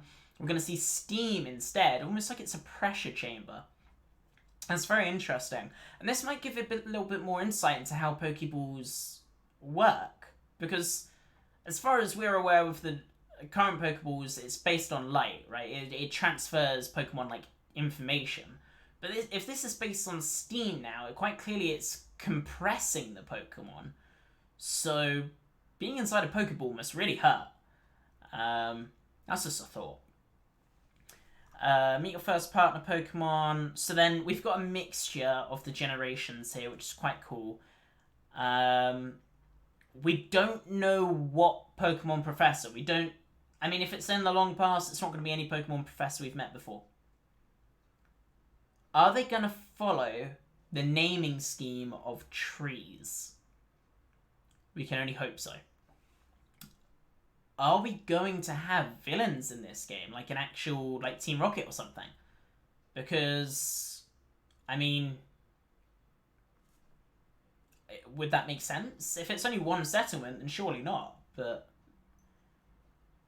we normally have some villain. Holding the key to this tale is a Pokemon known as Arceus. Arceus is said to have shaped all there is in the world. Just how is this mighty Pokemon connected to your journey? Fuck knows. I have said so many theories now that my throat's actually starting to get dry and my voice is starting to get a bit hoarse. Which probably isn't good for my later live stream that I'm doing where I'm going to be playing some games. Make sure to tune into that too if you're interested. I'll be making an announcement on Twitter when I intend to go live, but I'll need a little bit of a break before this. And it's 5 PM now, so estimate around 7 PM. So, is there anything... Oh, that just links to itself. Oh, no, sorry. Yeah, so they link to each other, in case you were interested in one, not the other. This is pretty cool. This has been very interesting, and I am very, very excited to see where this could lead. I'm really excited at the Pokemon Legends, and from the sounds of it, it sounds like there's going to be other games that are like this style too. This one's the first of its kind, but regardless of how this goes, it sounds like they're already planning on making more. So that's really good. But I think they already know that it's going to go quite well because this is what Pokemon fans have been asking for years now. So yeah, apparently the feature Pokemon of today, or just in general, but is Sandslash, which, Claudia, you'll remember that. Sandslash. So, yeah, I guess the only thing left, really, is to say, Pokemon Day, I believe, is tomorrow. Yeah, Pokemon Day is tomorrow. Pokemon's teamed up with Katy Perry and Post Malone for music. There's probably going to be a day full of events on the Pokemon website, so if you're interested, go and check it out. There will be some information there too. So that's something to keep an eye on, especially if you're interested in Pokemon, which I'm not sure why you'd be here if you want, unless you just like the sound of my voice, which is fair enough. As for my social media, you can follow me on Instagram, where I upload highlights, clips that viewers have done, etc.